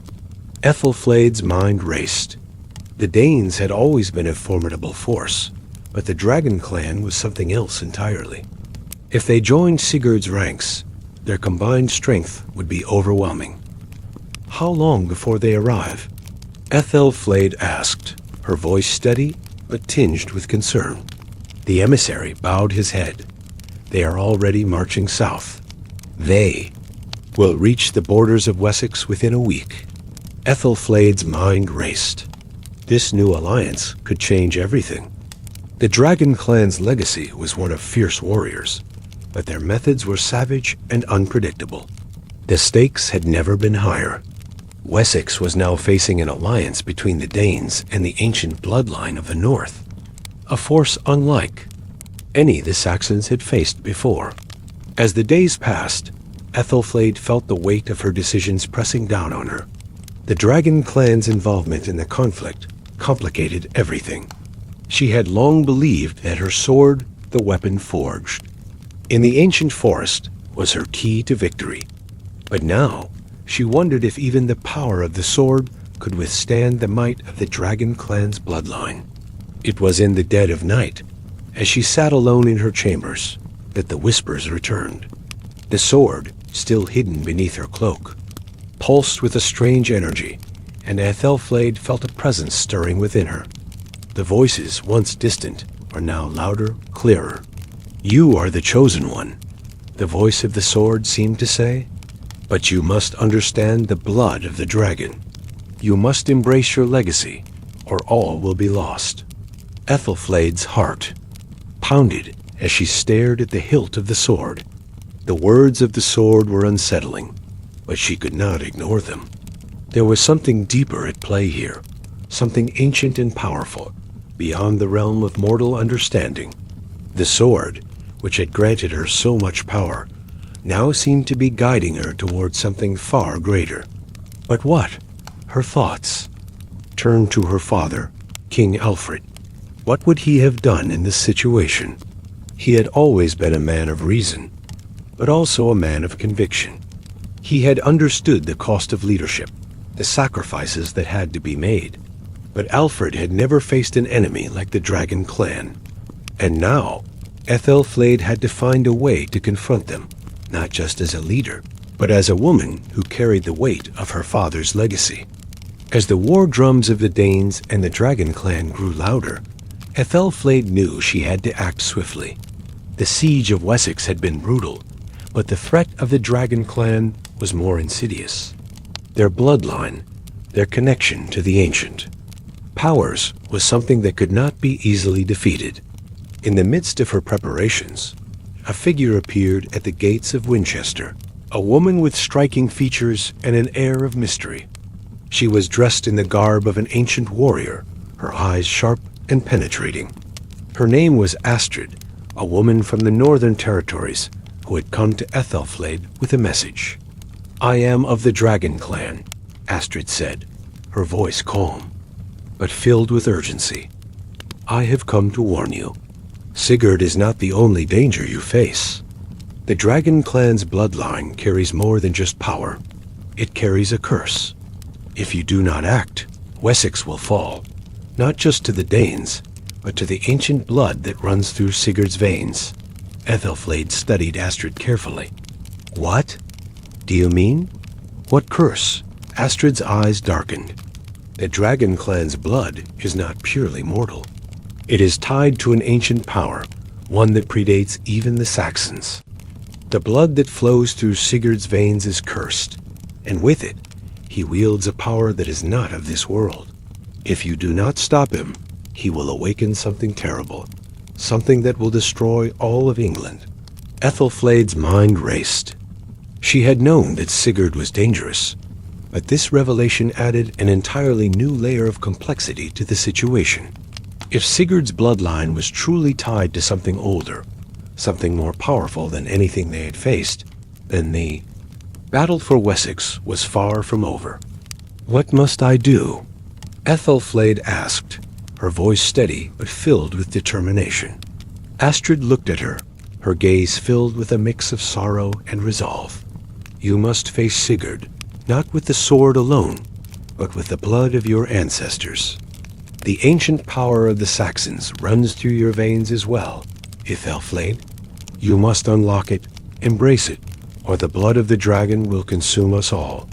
Aethelflaed felt a chill run down her spine. She had always known that her lineage was special, that she carried the blood of the Saxon kings. But to think that she had access to ancient power, that her bloodline could match Sigurd's, was both an empowering and terrifying thought. As the days passed and the tension mounted, Aethelflaed knew that she could no longer wait. The time had come to confront Sigurd and the Dragon clan. She could no longer afford to be passive in this war. If the blood of the Saxons ran as deep as the blood of the dragon, then it was time for her to unlock its power. With the sword of the ancients in hand, Aethelflaed prepared for the final battle.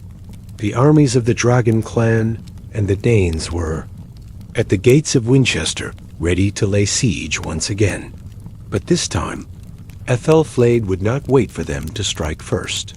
She would lead her people into battle, not just as a queen, but as a warrior who had unlocked the full power of her bloodline. The prophecy had come full circle. The time for destiny was now. The air was thick with anticipation as the Saxon forces gathered outside the walls of Winchester.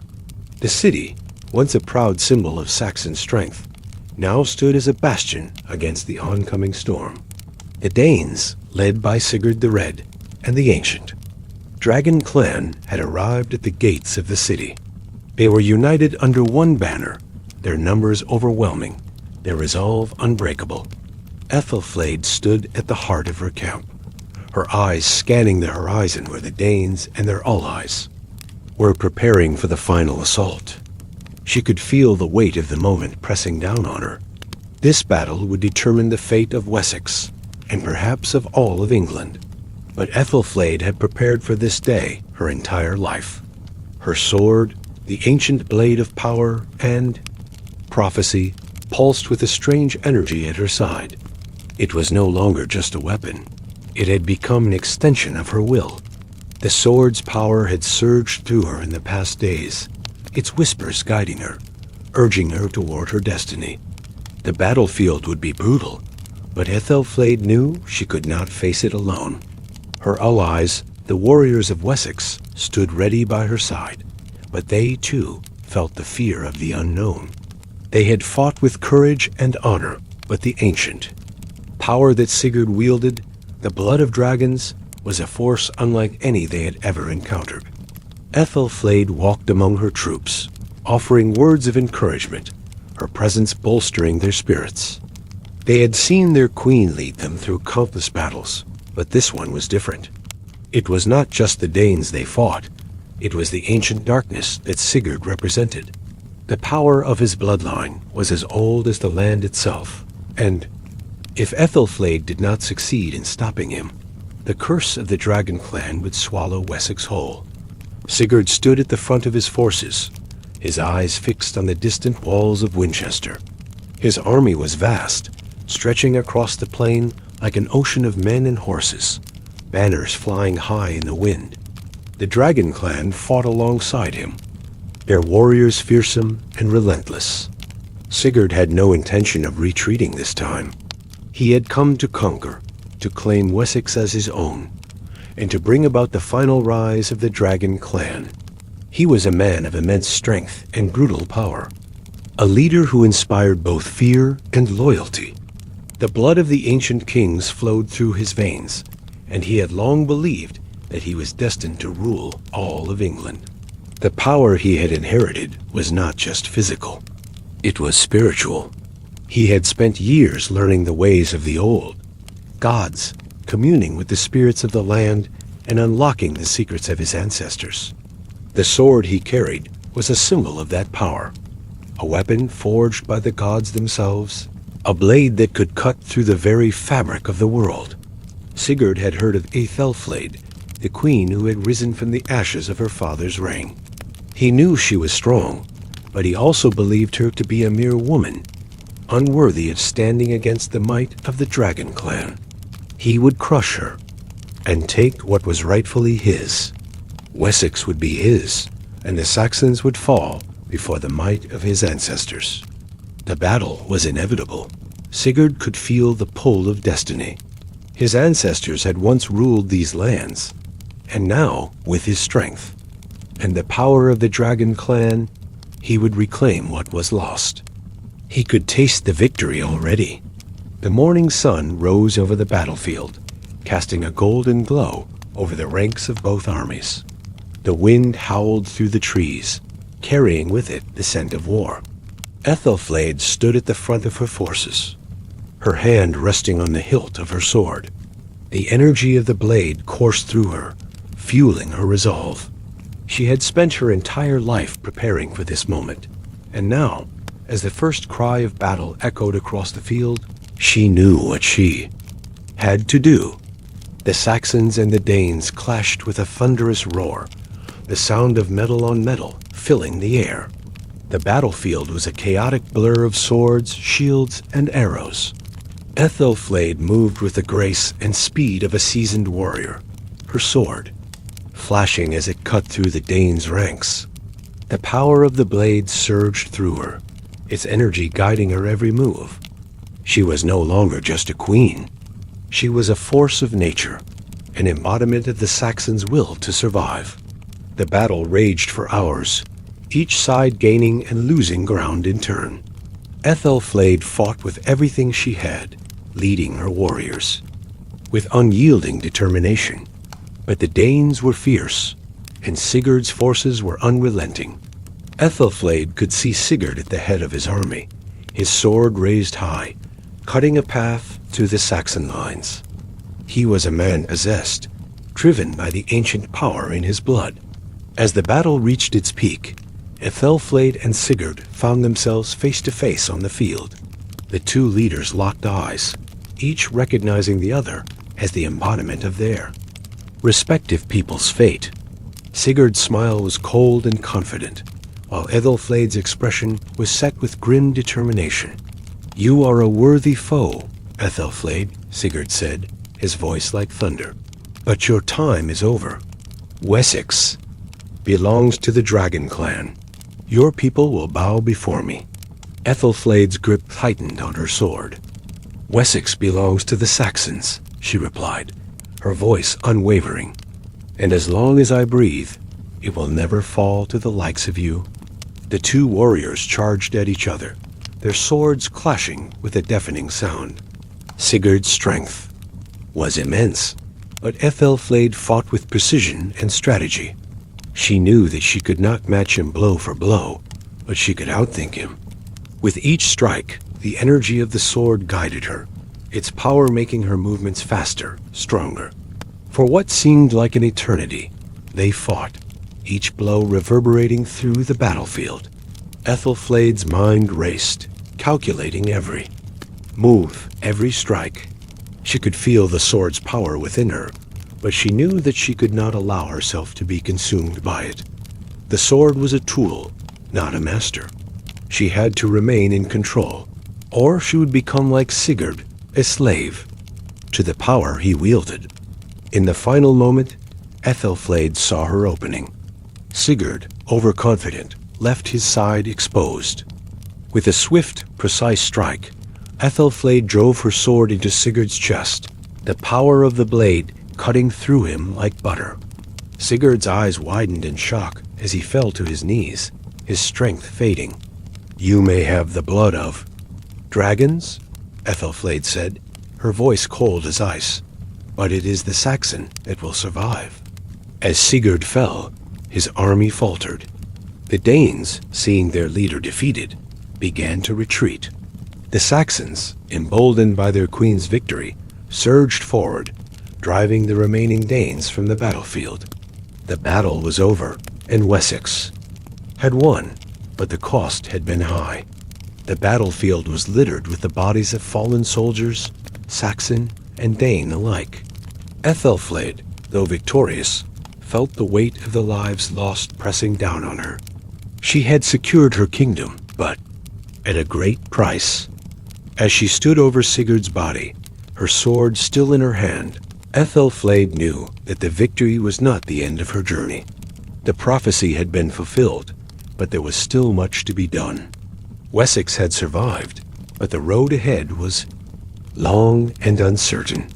The power of the sword had helped her win this battle, But it was not the sword alone that would secure the future of her people. It was her leadership, her wisdom, and her resolve that would guide them through whatever challenges lay ahead. The blood of battle still stained the earth outside Winchester as the Saxons began to rebuild their city. The siege was over, and the Danes, led by the now defeated Sigurd, had been driven from the kingdom. The battlefield, once filled with the sounds of war, was now eerily silent, save for the grieving wails of the fallen and the rhythmic pounding of hammers as the Saxons worked tirelessly to repair their defenses. Aethelflaed stood at the edge of the city, her gaze fixed on the horizon, where the last of the Danes retreated. The sun, heavy and red, hung low in the sky, casting an ominous light over the land. The victory at Winchester had come at a great cost. So many had perished in the battle, both warriors and civilians alike. But the cost of war was something she had come to understand intimately. She stood there for a long while, her thoughts consumed by the weight of the future. Though the battle had been won, the war was far from over. Sigurd's defeat had dealt a crippling blow to the Danes, but Aethelflaed knew that new threats would arise. Wessex could never truly rest, for its enemies would always be watching, waiting for an opportunity to strike. But even with the looming uncertainty of future wars, Aethelflaed understood something fundamental. She had won. Wessex had survived, and her people had been saved. For now, that was enough. The sword at her side, the ancient weapon that had played such a critical role in the battle, now felt like a burden she could barely carry. It pulsed with energy, an untamed force that she had yet to fully understand. It had granted her the strength to lead her people to victory, but at what cost? Would it demand more from her in the future? Her father, Alfred, had ruled with wisdom, but Aethelflaed's rule had been defined by the blade. It was not just a weapon. It was a symbol of the land's power, of the ancient bloodline that ran through her veins. The sword was tied to her destiny, but the question remained, was it her ally, or was it something that would ultimately control her? As Aethelflaed returned to her chambers that evening, her thoughts turned to the political landscape of Wessex. The victory against the Danes had secured the kingdom, but her reign had yet to be fully solidified. The nobles, though they had pledged their loyalty to her, were divided. Old rivalries simmered beneath the surface, and whispers of dissent were beginning to rise again. The Saxons were not a people easily ruled, and the legacy of Alfred's reign hung heavy over her. But there was another threat on the horizon, one that would test her leadership in a different way. As she sat at her desk, going over reports from the war councils, Aethelflaed received a disturbing message from Mercia, her closest ally. The messenger, a young scout, entered the room with a grave look on his face. "My queen," the scout said, bowing low, "Mercia is under attack. The remnants of Sigurd's forces have fled north and have begun to rally with a faction of Mercian rebels. They are calling for a new leader, someone to challenge your authority over Wessex." Aethelflaed stood up abruptly, the news striking her like a blow. Mercia, the kingdom that had supported her during the siege, was now on the brink of rebellion. The mercenary forces, who had fought alongside her, had broken ranks and turned on their allies. The fragile alliance between Wessex and Mercia had always been tenuous, and now it seemed that her victory was at risk of unraveling. "How large are their forces?" Aethelflaed asked, her voice steady but filled with urgency. "They are growing," the scout replied. "Many of Sigurd's men have joined their ranks, and the rebels are rallying under a new leader, Lord Sigurd, a Mercian noble who once swore loyalty to you. He now claims that Wessex has betrayed Mercia, and he is gathering support." Aethelflaed's heart sank. Sigurd, once a trusted ally and a key figure in Mercia's leadership, had turned against her. The rebellion threatened not only her relationship with Mercia, but also the stability of Wessex itself. The prospect of yet another war was not something Aethelflaed could afford. "Send word to Oswald," Aethelflaed commanded. "We need reinforcements. If Mercia is to fall, Wessex will fall with it. We will not let it slip away." The scout bowed and left swiftly. Aethelflaed stood still for a moment, her mind racing. The Danes had been repelled, but now, her own people, the very people she had fought to protect, were turning against her. That evening, Aethelflaed gathered her closest advisors and military leaders in the great hall of Winchester. The room, though grand, felt cold as the walls closed in on her. Her generals, nobles, and strategists were all present, their faces somber as the gravity of the situation became clear. "We cannot afford another war," Aethelflaed began, her voice commanding attention. "The Danes are not defeated, they will return. The last thing we need is internal strife. We must end this rebellion before it spirals out of control." Lord Ulrich, one of the more skeptical nobles in the court, spoke up. "My queen, we cannot simply rush to war with Mercia. We need to consider diplomacy to offer Sigurd an opportunity to come to terms with us." "There is no time for diplomacy," Aethelflaed snapped. "We offered Sigurd an alliance, but he has turned on us. He is no different from Sigurd.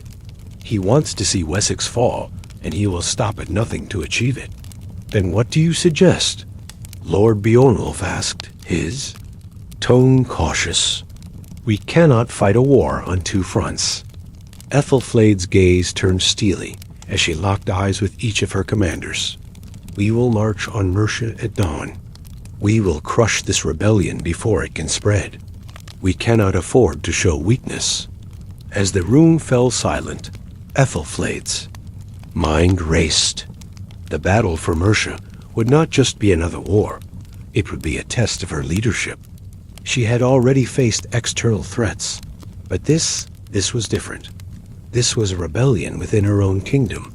Her resolve would be tested, and this time, victory would not come so easily. The next morning, Aethelflaed led her army out of Winchester, marching towards Mercia. The Saxon soldiers, tired from the previous battles, now found themselves marching again, this time to quell a rebellion from within. The tension was palpable as they made their way through the countryside, knowing that this would be the battle that would determine not just the fate of Wessex, but Aethelflaed's legacy as queen. The march took several days, and by the time they reached the outskirts of Mercia, Aethelflaed could feel the weight of the war bearing down on her. The once loyal forces of Sigurd had rallied in full force, their numbers swelling with each passing hour. The final confrontation was imminent. As Aethelflaed prepared to face Sigurd's forces, she knew that the true test of her leadership would come not in her ability to wield the sword, but in her ability to unite her people, Saxons and Mercians. Alike, Wessex could not survive if it remained divided. She had to find a way to win this war and heal the rift within her own lands. The battle that followed was brutal, the air thick with the clash of steel and the cries of the fallen. Aethelflaed's forces, though tired and strained, fought with the determination of people who had nothing left to lose. They pushed forward, breaking through Sigurd's lines with overwhelming force. But Sigurd, a seasoned commander, was not easily defeated. He fought with the fury of a man who had been wronged, his forces holding strong against the Saxon advance. For hours the two armies collided, neither side giving way. As the battle wore on, Aethelflaed found herself face to face with Sigurd in the heart of the conflict. He was a towering figure, his sword raised high as he charged at her. The power of the sword hummed at Aethelflaed's side, urging her forward, and with a fierce resolve, she met him head-on. Their swords clashed, the sound of metal on metal ringing out across the battlefield. Sigurd was a formidable opponent, but Aethelflaed was a queen with the weight of her kingdom on her shoulders. She fought with everything she had, each strike an echo of her determination to protect Wessex and preserve the legacy of her people. In a final, decisive moment, Aethelflaed struck Sigurd down, her sword cutting through his defenses. As he fell to the ground, his forces, disheartened and leaderless, began to retreat. As the battle ended, the Saxons emerged victorious once again. The rebellion in Mercia had been crushed, and Aethelflaed stood tall on the battlefield, her sword still glowing with an otherworldly light. The cost of the victory, however, was high. The battlefield was strewn with the bodies of fallen warriors, and the war was far from over. But Aethelflaed knew that she had secured the future of Wessex. The threat from within had been quelled, and now it was time to turn her attention to the external threat of the Danes. The road ahead was long, and the challenges were far from over, but Aethelflaed had proven herself as a queen capable of leading her people through the darkest of times. As the sun set over the battlefield, Aethelflaed's thoughts turned to the future of Wessex. The victory was hers, but the real work, rebuilding her kingdom, uniting her people, and preparing for the next great battle, had only just begun. The air was thick with tension as Aethelflaed stood in the council hall of Winchester, the weight of the kingdom's future pressing heavily on her shoulders. Wessex had won the battle against Sigurd and the Danes, but that victory was only a temporary respite. The forces that threatened her kingdom were still out there, waiting, watching, preparing to strike when the moment was right. And it wasn't just the external threat that plagued Aethelflaed. The internal divisions within her own court were growing more apparent with each passing day. The Saxon nobles, once unified in their allegiance to her father, now questioned her. Every decision? They had supported her in battle, but many still feared the changes she had brought to their kingdom.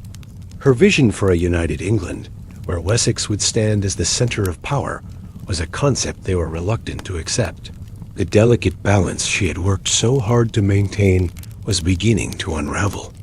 Aethelflaed's eyes swept across the room where her advisors and generals sat in uneasy silence. Their faces were filled with doubt, not just about the Danes, but about her leadership. The room seemed colder than it ever had before. The victories she had earned on the battlefield, the alliances she had forged, seemed to be slipping from her grasp as factions within her court began to emerge. "My queen," Lord Osric, one of her most trusted knights, began cautiously. "We've heard whispers in the north. The remnants of the Danes regroup under a new leader, Eirik the Grim. They have begun rallying support, and their forces grow stronger by the day. If we do not act, we risk losing everything." Aethelflaed's heart sank. The news was expected, but hearing it out loud made the looming threat feel all too real. Eirik the Grim, a Viking warlord of ruthless reputation, had been quietly consolidating. His power, the fear of another invasion, his time with a unified force under a new and fearsome leader, filled the room. "I know, Osric," Aethelflaed replied, her voice steady but edged with concern. "But it is not just the Danes that threaten you. It is the instability within our own kingdom. We cannot fight external enemies if we do not first secure our internal alliances." The truth of her words hung heavily in the room. While the Danes were a visible enemy, Aethelflaed's true battle was against the fractured nobility within. Her court, Lord Ulrich, the powerful noble who had been an ally of her father, had recently become more vocal in his opposition to Aethelflaed's centralized rule. "My queen," Lord Ulrich said, his voice full of frustration, "your plans to consolidate power and centralize control are commendable, but they leave us vulnerable. The people of Wessex are not used to this kind of rule. They will not bow to a single queen. This is not what Alfred envisioned." Aethelflaed's eyes narrowed, and she felt the familiar pressure of diplomacy building in her chest. She had already given much to earn the trust of her people and the nobility, but she knew it wasn't enough. Aethelflaed had always believed that strength came from unity, but unity in a kingdom of fractured factions was harder to achieve than she had anticipated. "I am not seeking to rule alone, Lord Ulrich," she said, her voice quiet but firm. "What I seek is a unified England. The divisions between the kingdoms of Wessex, Mercia, and Northumbria must end if we are to survive the Danes. And that means forging new alliances." Ulrich's expression softened slightly, but the doubt in his eyes remained. He was a man of tradition, a noble who held tightly to the old ways. It would take more than words to convince him, and the rest of the court, that her vision of a united England was one worth pursuing. As the court meeting came to an end, Aethelflaed knew that her next step would be the most crucial. If Wessex was to survive, it could not do so alone. The Danes had made it clear that their raids would not cease until they had conquered the lands of England. To stand against them, Aethelflaed would need the support of Mercia and Northumbria, kingdoms that had their own ambitions and histories of conflict with Wessex. But diplomacy was not as easy as it seemed. The nobles of Mercia, though allies in the past, had become increasingly independent, driven by their own desire for power and control. Aethelflaed knew that if she was to secure an alliance with Mercia, she would have to offer something in return, a promise of power perhaps, or a shared vision for England's future. Aethelflaed sent emissaries to King Guilhelm of Northumbria and Edric of Mercia, requesting meetings to discuss a new, lasting alliance. She understood that these kingdoms were not easily swayed, especially when it came to issues of land, power, and sovereignty. But Aethelflaed had no other choice. To face Eirik the Grim, she needed their strength. Her first meeting was with Edric, the ruler of Mercia. His kingdom was powerful, and though they had once been allies, their relationship had soured over the years. Mercia had always chafed under Wessex's dominance, and Aethelflaed knew that it would take more than words to bring Edric back to her side. When Aethelflaed arrived in Mercia, she was greeted with formal politeness, but the tension in the air was palpable. Edric, though a noble and once loyal to her father, was now a ruler in his own right, and a cautious one at that. "My queen," Edric said, bowing slightly, but keeping his distance. "It is good to see you. The kingdom of Mercia has always respected Wessex, but there is much that has changed. The days of your father's rule were different." "I know," Aethelflaed replied, "but we face a threat greater than any we have seen before. The Danes, led by Eirik the Grim, are massing in the north. If we do not stand together, we will fall separately." Edric's face remained unreadable, but there was a glimmer of something in his eyes. Concern, perhaps, or the faintest trace of recognition. He, too, understood the danger, but trust was something that couldn't be given lightly. "I have heard the news," Edric said slowly, "but Mercia is a proud kingdom. To unite under Wessex would require more than a mere promise of peace. You must offer us something more." Aethelflaed nodded, understanding the game that was being played. The kingdoms were all vying for power, even in the face of common enemies. "I offer you this, a partnership. Wessex will not seek to dominate Mercia, nor will we seek to diminish your authority. But we must work together, or the Danes will destroy us both." The days passed as Aethelflaed continued to meet with leaders and discuss the terms of peace. She had secured a tentative alliance with Mercia, but there were still the northern threats to consider. The kingdom of Northumbria, though hesitant, had agreed to join the fight against the Danes. Together, these kingdoms would present a united front, but the price of unity was high. There were still factions within her own kingdom, those who resisted her vision of a united England. Aethelflaed had fought wars and battles, but now she faced a different kind of challenge, winning over hearts and minds. One night, as she sat alone in her chambers, the weight of her decisions pressing upon her, Aethelflaed realized that the future of England was no longer a question of war alone. It was a question of leadership, of building something greater than herself. something that would endure long after her reign had ended. The flames of war had burned brightly, but now it was time to let the flame of unity burn brighter. Wessex was not just a kingdom of warriors, it was a kingdom of people.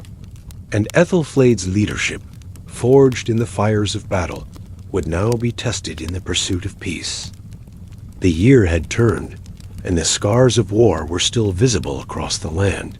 Wessex, though recovering from the siege, stood on the brink of another crisis. The victory over Sigurd's forces had brought brief peace, but it was clear that the Danes, emboldened by their defeat, would not rest. Sigurd's death had not weakened their resolve. If anything, it had united them further under the banner of vengeance. Aethelflaed stood at the edge of her balcony, overlooking the rebuilt city of Winchester. The sun hung low in the sky, casting long shadows over the stone walls and streets below. There was a sense of peace in the air, but it was fragile, a calm before the storm. Her eyes wandered to the horizon, where the borders of Wessex met the unknown, the threat of the Danes lurking. Just beyond, the Danes had returned, and with them, the specter of war. Her mind was not at rest. Despite the alliance she had formed with the northern kingdoms, Aethelflaed knew that the unity of England was still fragile. Mercia, the kingdom that had stood beside her in the past, had grown uneasy. Their king, Glyfelm, a former ally, now questioned Aethelflaed's motives. Mercia had been essential in defending Wessex from the Danes, but there were murmurs in their court that Wessex had grown too powerful, that Aethelflaed's ambitions had outpaced the unity they had once shared. To make matters worse, the Danes had rallied under the leadership of a new, formidable leader, Eirik the Grim, a Viking warlord whose bloodline was said to be as ancient as the gods themselves. Eirik's rise was swift, and his army was a shadow of Sigurd's, more ruthless, more brutal.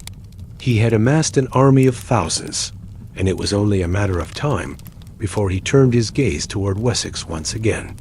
The reality of the situation hit Aethelflaed like a weight pressing on her chest. Wessex was vulnerable. The Danes would come, but this time it wouldn't be just a battle for land. It would be a fight for the soul of England itself. As Aethelflaed stood in contemplation, the door to her chambers creaked open. She turned to find Osric, one of her most trusted knights, entering with a serious expression on his face. "My queen," Osric said, bowing low. "A messenger from Mercia has arrived. He bears urgent news from King Gulfhelm." Aethelflaed's brow furrowed. She had received no word from Gulfhelm in weeks, and now a message from him carried an air of unease. "Bring him in," she ordered, her voice steady, but filled with the weight of impending concern. Moments later, a young man entered, dressed in the fine garb of a Mercian emissary. His face was pale, his eyes wide with worry. He bowed deeply before Aethelflaed before speaking. "My queen, I come on behalf of King Gulfhelm. He sends his greetings, but I bring troubling news. Mercia has decided to send reinforcements to aid in the coming battle against the Danes. However, there is a condition. Wessex must agree to share its control over the southern borders with Mercia." Aethelflaed's heart skipped a beat. Mercia had always been a strong ally, but this demand was a stark shift in their relationship.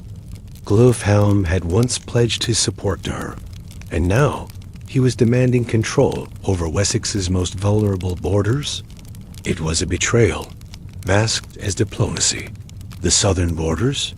Aethelflaed repeated, her voice cold. "Does Gulfhelm believe I am not capable of defending my own kingdom?" The emissary shifted uncomfortably, but before he could speak, Aethelflaed raised her hand. "Tell Gulfhelm that I will not tolerate this kind of manipulation. If Mercia truly wishes to remain an ally, they will respect Wessex's sovereignty. We will not divide our land for the sake of expediency." The emissary hesitated, clearly, nervous at the intensity of her response. "My queen, I am merely the bearer of this message. King Glofhelm. I know what King Glofhelm wants, Aethelflaed interrupted sharply, and he will not get it. Return to him with my message. Wessex stands alone, and if Mercia does not choose to stand beside us without conditions, it will have consequences. The messenger bowed deeply once more and left, his footsteps echoing in the chamber. Aethelflaed's anger simmered beneath the surface, but she knew that this was not the time to show weakness. The Danes would soon return, and she could not afford a rift between her and Mercia. She had to act, but she had to do so carefully. As Aethelflaed dealt with the growing tensions within her court, her attention shifted northward. The threat of Eirik the Grim was real, and the Danes' presence in the north posed a constant danger. But she also knew that her future was not just tied to military strength. It was tied to the alliances she formed and the trust she could build. She summoned Osric once again. Prepare the emissary. I will go to Glofhelm myself. It is time to remind him that Wessex and Mercia need to work together, not against each other. Osric bowed, his expression respectful. As you command, my queen. But Aethelflaed knew that the journey to Mercia would not be simple. The political landscape was as unstable as the battlefield, and every step she took would have consequences. She had already demonstrated her strength in battle, but now she would have to demonstrate the strength of her resolve and her diplomacy. As Aethelflaed traveled to Mercia, her thoughts turned to her father's legacy. King Alfred had been a ruler who understood the importance of alliances, of forging unity among the fractured kingdoms. He had dreamed of a united England, but his vision had never fully come to fruition. Aethelflaed's task now was to complete that dream, not with the sword, but with the unity of her people. When Aethelflaed arrived in Mercia, she was greeted with a mixture of respect and wariness. The nobles, though still loyal to her in some ways, were quick to remind her of the delicate balance between the kingdoms. Glofhelm himself was not present to greet her, but his emissaries, those loyal to his rule, were eager to see how she would handle the situation. My queen, one of the Mercian lords said, bowing low, we are honored by your presence. King, Glofhelm awaits you. He is eager to resolve the issues between our kingdoms. Aethelflaed nodded curtly, masking the frustration that bubbled beneath her calm exterior. She had hoped for a peaceful resolution, but she knew that there would be no peace if Mercia continued to demand control over Wessex's land. When Aethelflaed finally stood before King Glofhelm, she could see the tension in his eyes. He was no longer the ally she had once known. His face was hard, his demeanor distant. Aethelflaed, Glofhelm greeted her, his voice tight. I see that you've come to discuss matters of great importance. Our kingdoms stand at a crossroads. Aethelflaed did not mince words. Mercia has no right to claim control over the southern borders of Wessex. You've known this since the beginning. Glofhelm's expression hardened, but he did not back down. The Danes are rising once more. I will not stand idly by while Wessex secures its borders at the expense of Mercia's safety. You speak of safety, but what you truly want is power, Aethelflaed retorted. I have given you the respect of an ally, but you demand more than we can give. The tension in the room was palpable. Aethelflaed stood firm, unwilling to show weakness. Glofhelm's desire for control was clear, but so was her resolve to protect Wessex's sovereignty. Finally, Glofhelm spoke, his voice quieter now. Then, we must find another way to protect our kingdoms. Wessex cannot face the Danes alone, and neither can Mercia. Perhaps it is time we stop fighting for borders and fight together for survival. Aethelflaed's gaze softened. She knew that the war with the Danes would not be won by one kingdom alone. The survival of Wessex depended on her ability to maintain unity among the kingdoms. I agree, she said, her voice steady. Let us forge an alliance that will stand against the Danes. not through division, but through unity.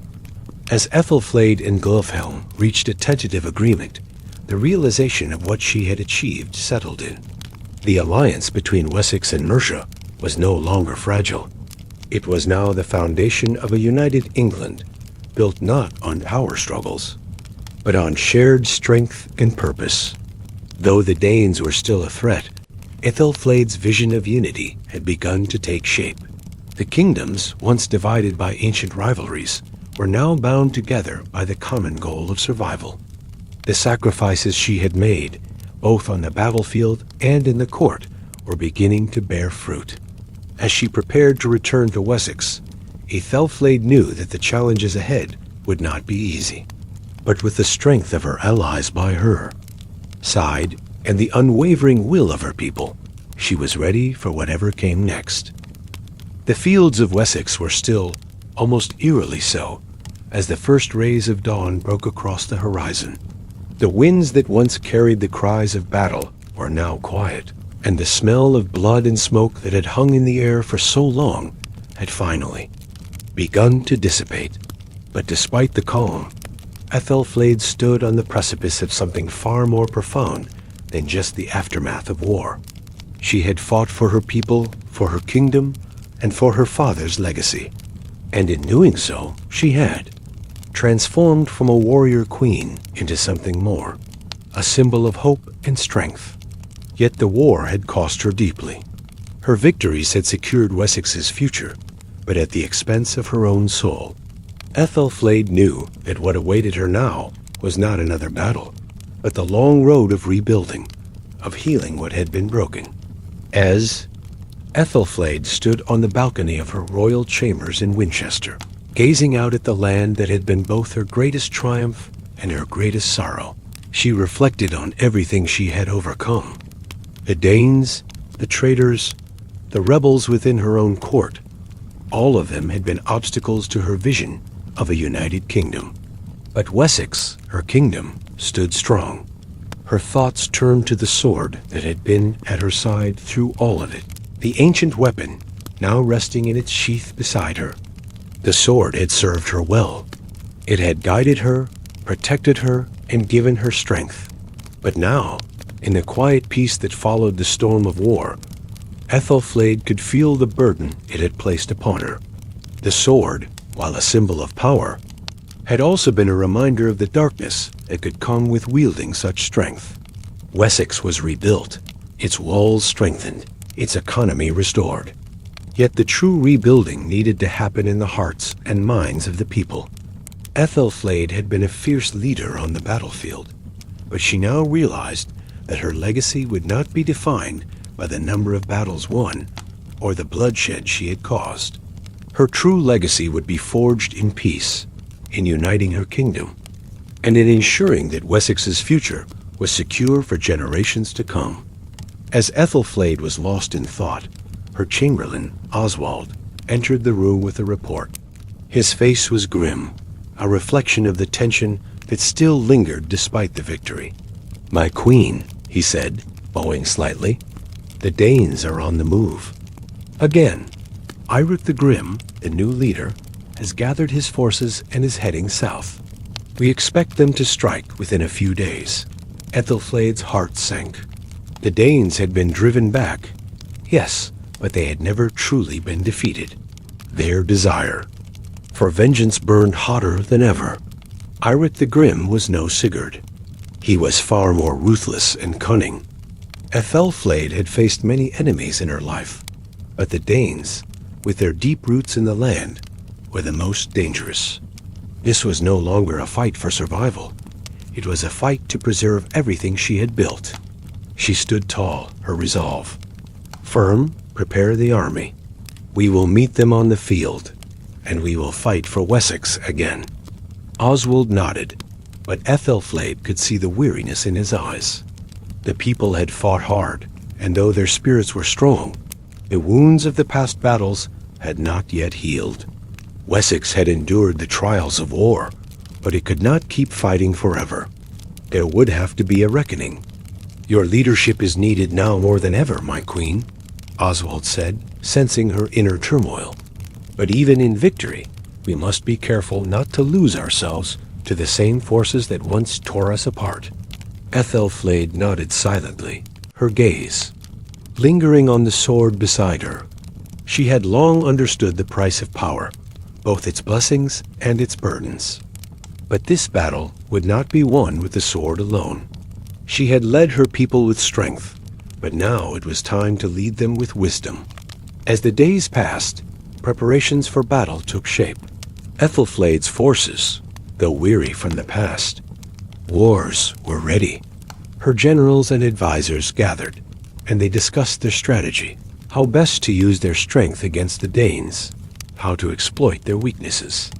But Aethelflaed knew that their greatest advantage was not their swords, their armies, or their fortifications. It was their unity. Wessex had survived because its people had come together despite all the odds. The alliances with Northumbria and Mercia had solidified her rule, and now, in the face of the Danes, her kingdom would not stand alone. Her heart heavy but resolute, Aethelflaed rode out to the front lines once more. The fields around Winchester were filled with soldiers preparing for war. The air was thick with the sounds of clashing swords, the sharpening of spears, and the shouts of command. The Danes were coming, but Aethelflaed's people were ready. As the forces lined up, ready for the final confrontation, Aethelflaed stood before them. Her armor gleamed in the rising sun, her sword at her side, the legacy of her kingdom resting in her hands. "I will not fail you," Aethelflaed said to her soldiers, her voice carrying over the wind. "We have fought for Wessex, we have fought for each other, and we will fight for our future." The soldiers cheered, their spirits lifted by her presence, by her unwavering resolve. They were not just fighting for their queen, they were fighting for a kingdom that had endured, a kingdom that would not fall. The battle against Eirik the Grim's forces was brutal, more intense than anything Aethelflaed had ever faced. The Danes fought with a ferocity born of desperation, seeking to reclaim the land they had lost. But the Saxons fought with an equal resolve, knowing that their future depended on this final stand. As the battle raged on, Aethelflaed found herself face to face with Eirik the Grim. His figure, tall and imposing, was a sight to behold, his eyes filled with the rage of a warrior who had lost everything. He was no mere invader. He was a force of nature. "Your kingdom is weak, Aethelflaed," Eirik spat, his sword raised high. "It will fall, as all things do. You will be forgotten, just like your father." Aethelflaed met his gaze, her sword steady in her grip. "Wessex will never fall, Eirik. Not while I still breathe." The two combatants clashed, their swords ringing out with the sound of steel against steel. It was a battle unlike any Aethelflaed had ever fought, but she knew this was the final test. If she could not defeat him, all she had worked for would crumble. With a swift, decisive strike, Aethelflaed's blade found its mark. Eirik the Grim fell to the ground, his sword slipping from his hand as the life drained from him. The Danes, witnessing the fall of their leader, began to falter. The Saxons pressed forward, and the tide of battle turned in their favor. As the last of the Danes were driven from the battlefield, Aethelflaed stood amidst the wreckage of the war, her heart heavy but her resolve unbroken. The blood of battle stained the ground, but the dawn was rising. The sun's golden light bathed the field, a symbol of the New England that was being born from the ashes of war. Wessex had survived. England had been forged in the fires of battle, and Aethelflaed had proven herself as the queen who had held it all together. As she looked out at the horizon, Aethelflaed knew that her journey was far from over. The kingdom she had fought for would not be built by a single battle or a single victory. It would be built by the hearts of her people, by their strength and their unity. She had won the right to lead, but now she had to prove that her leadership could bring peace and prosperity. To the land, the last battle had been fought. The last dawn had arrived.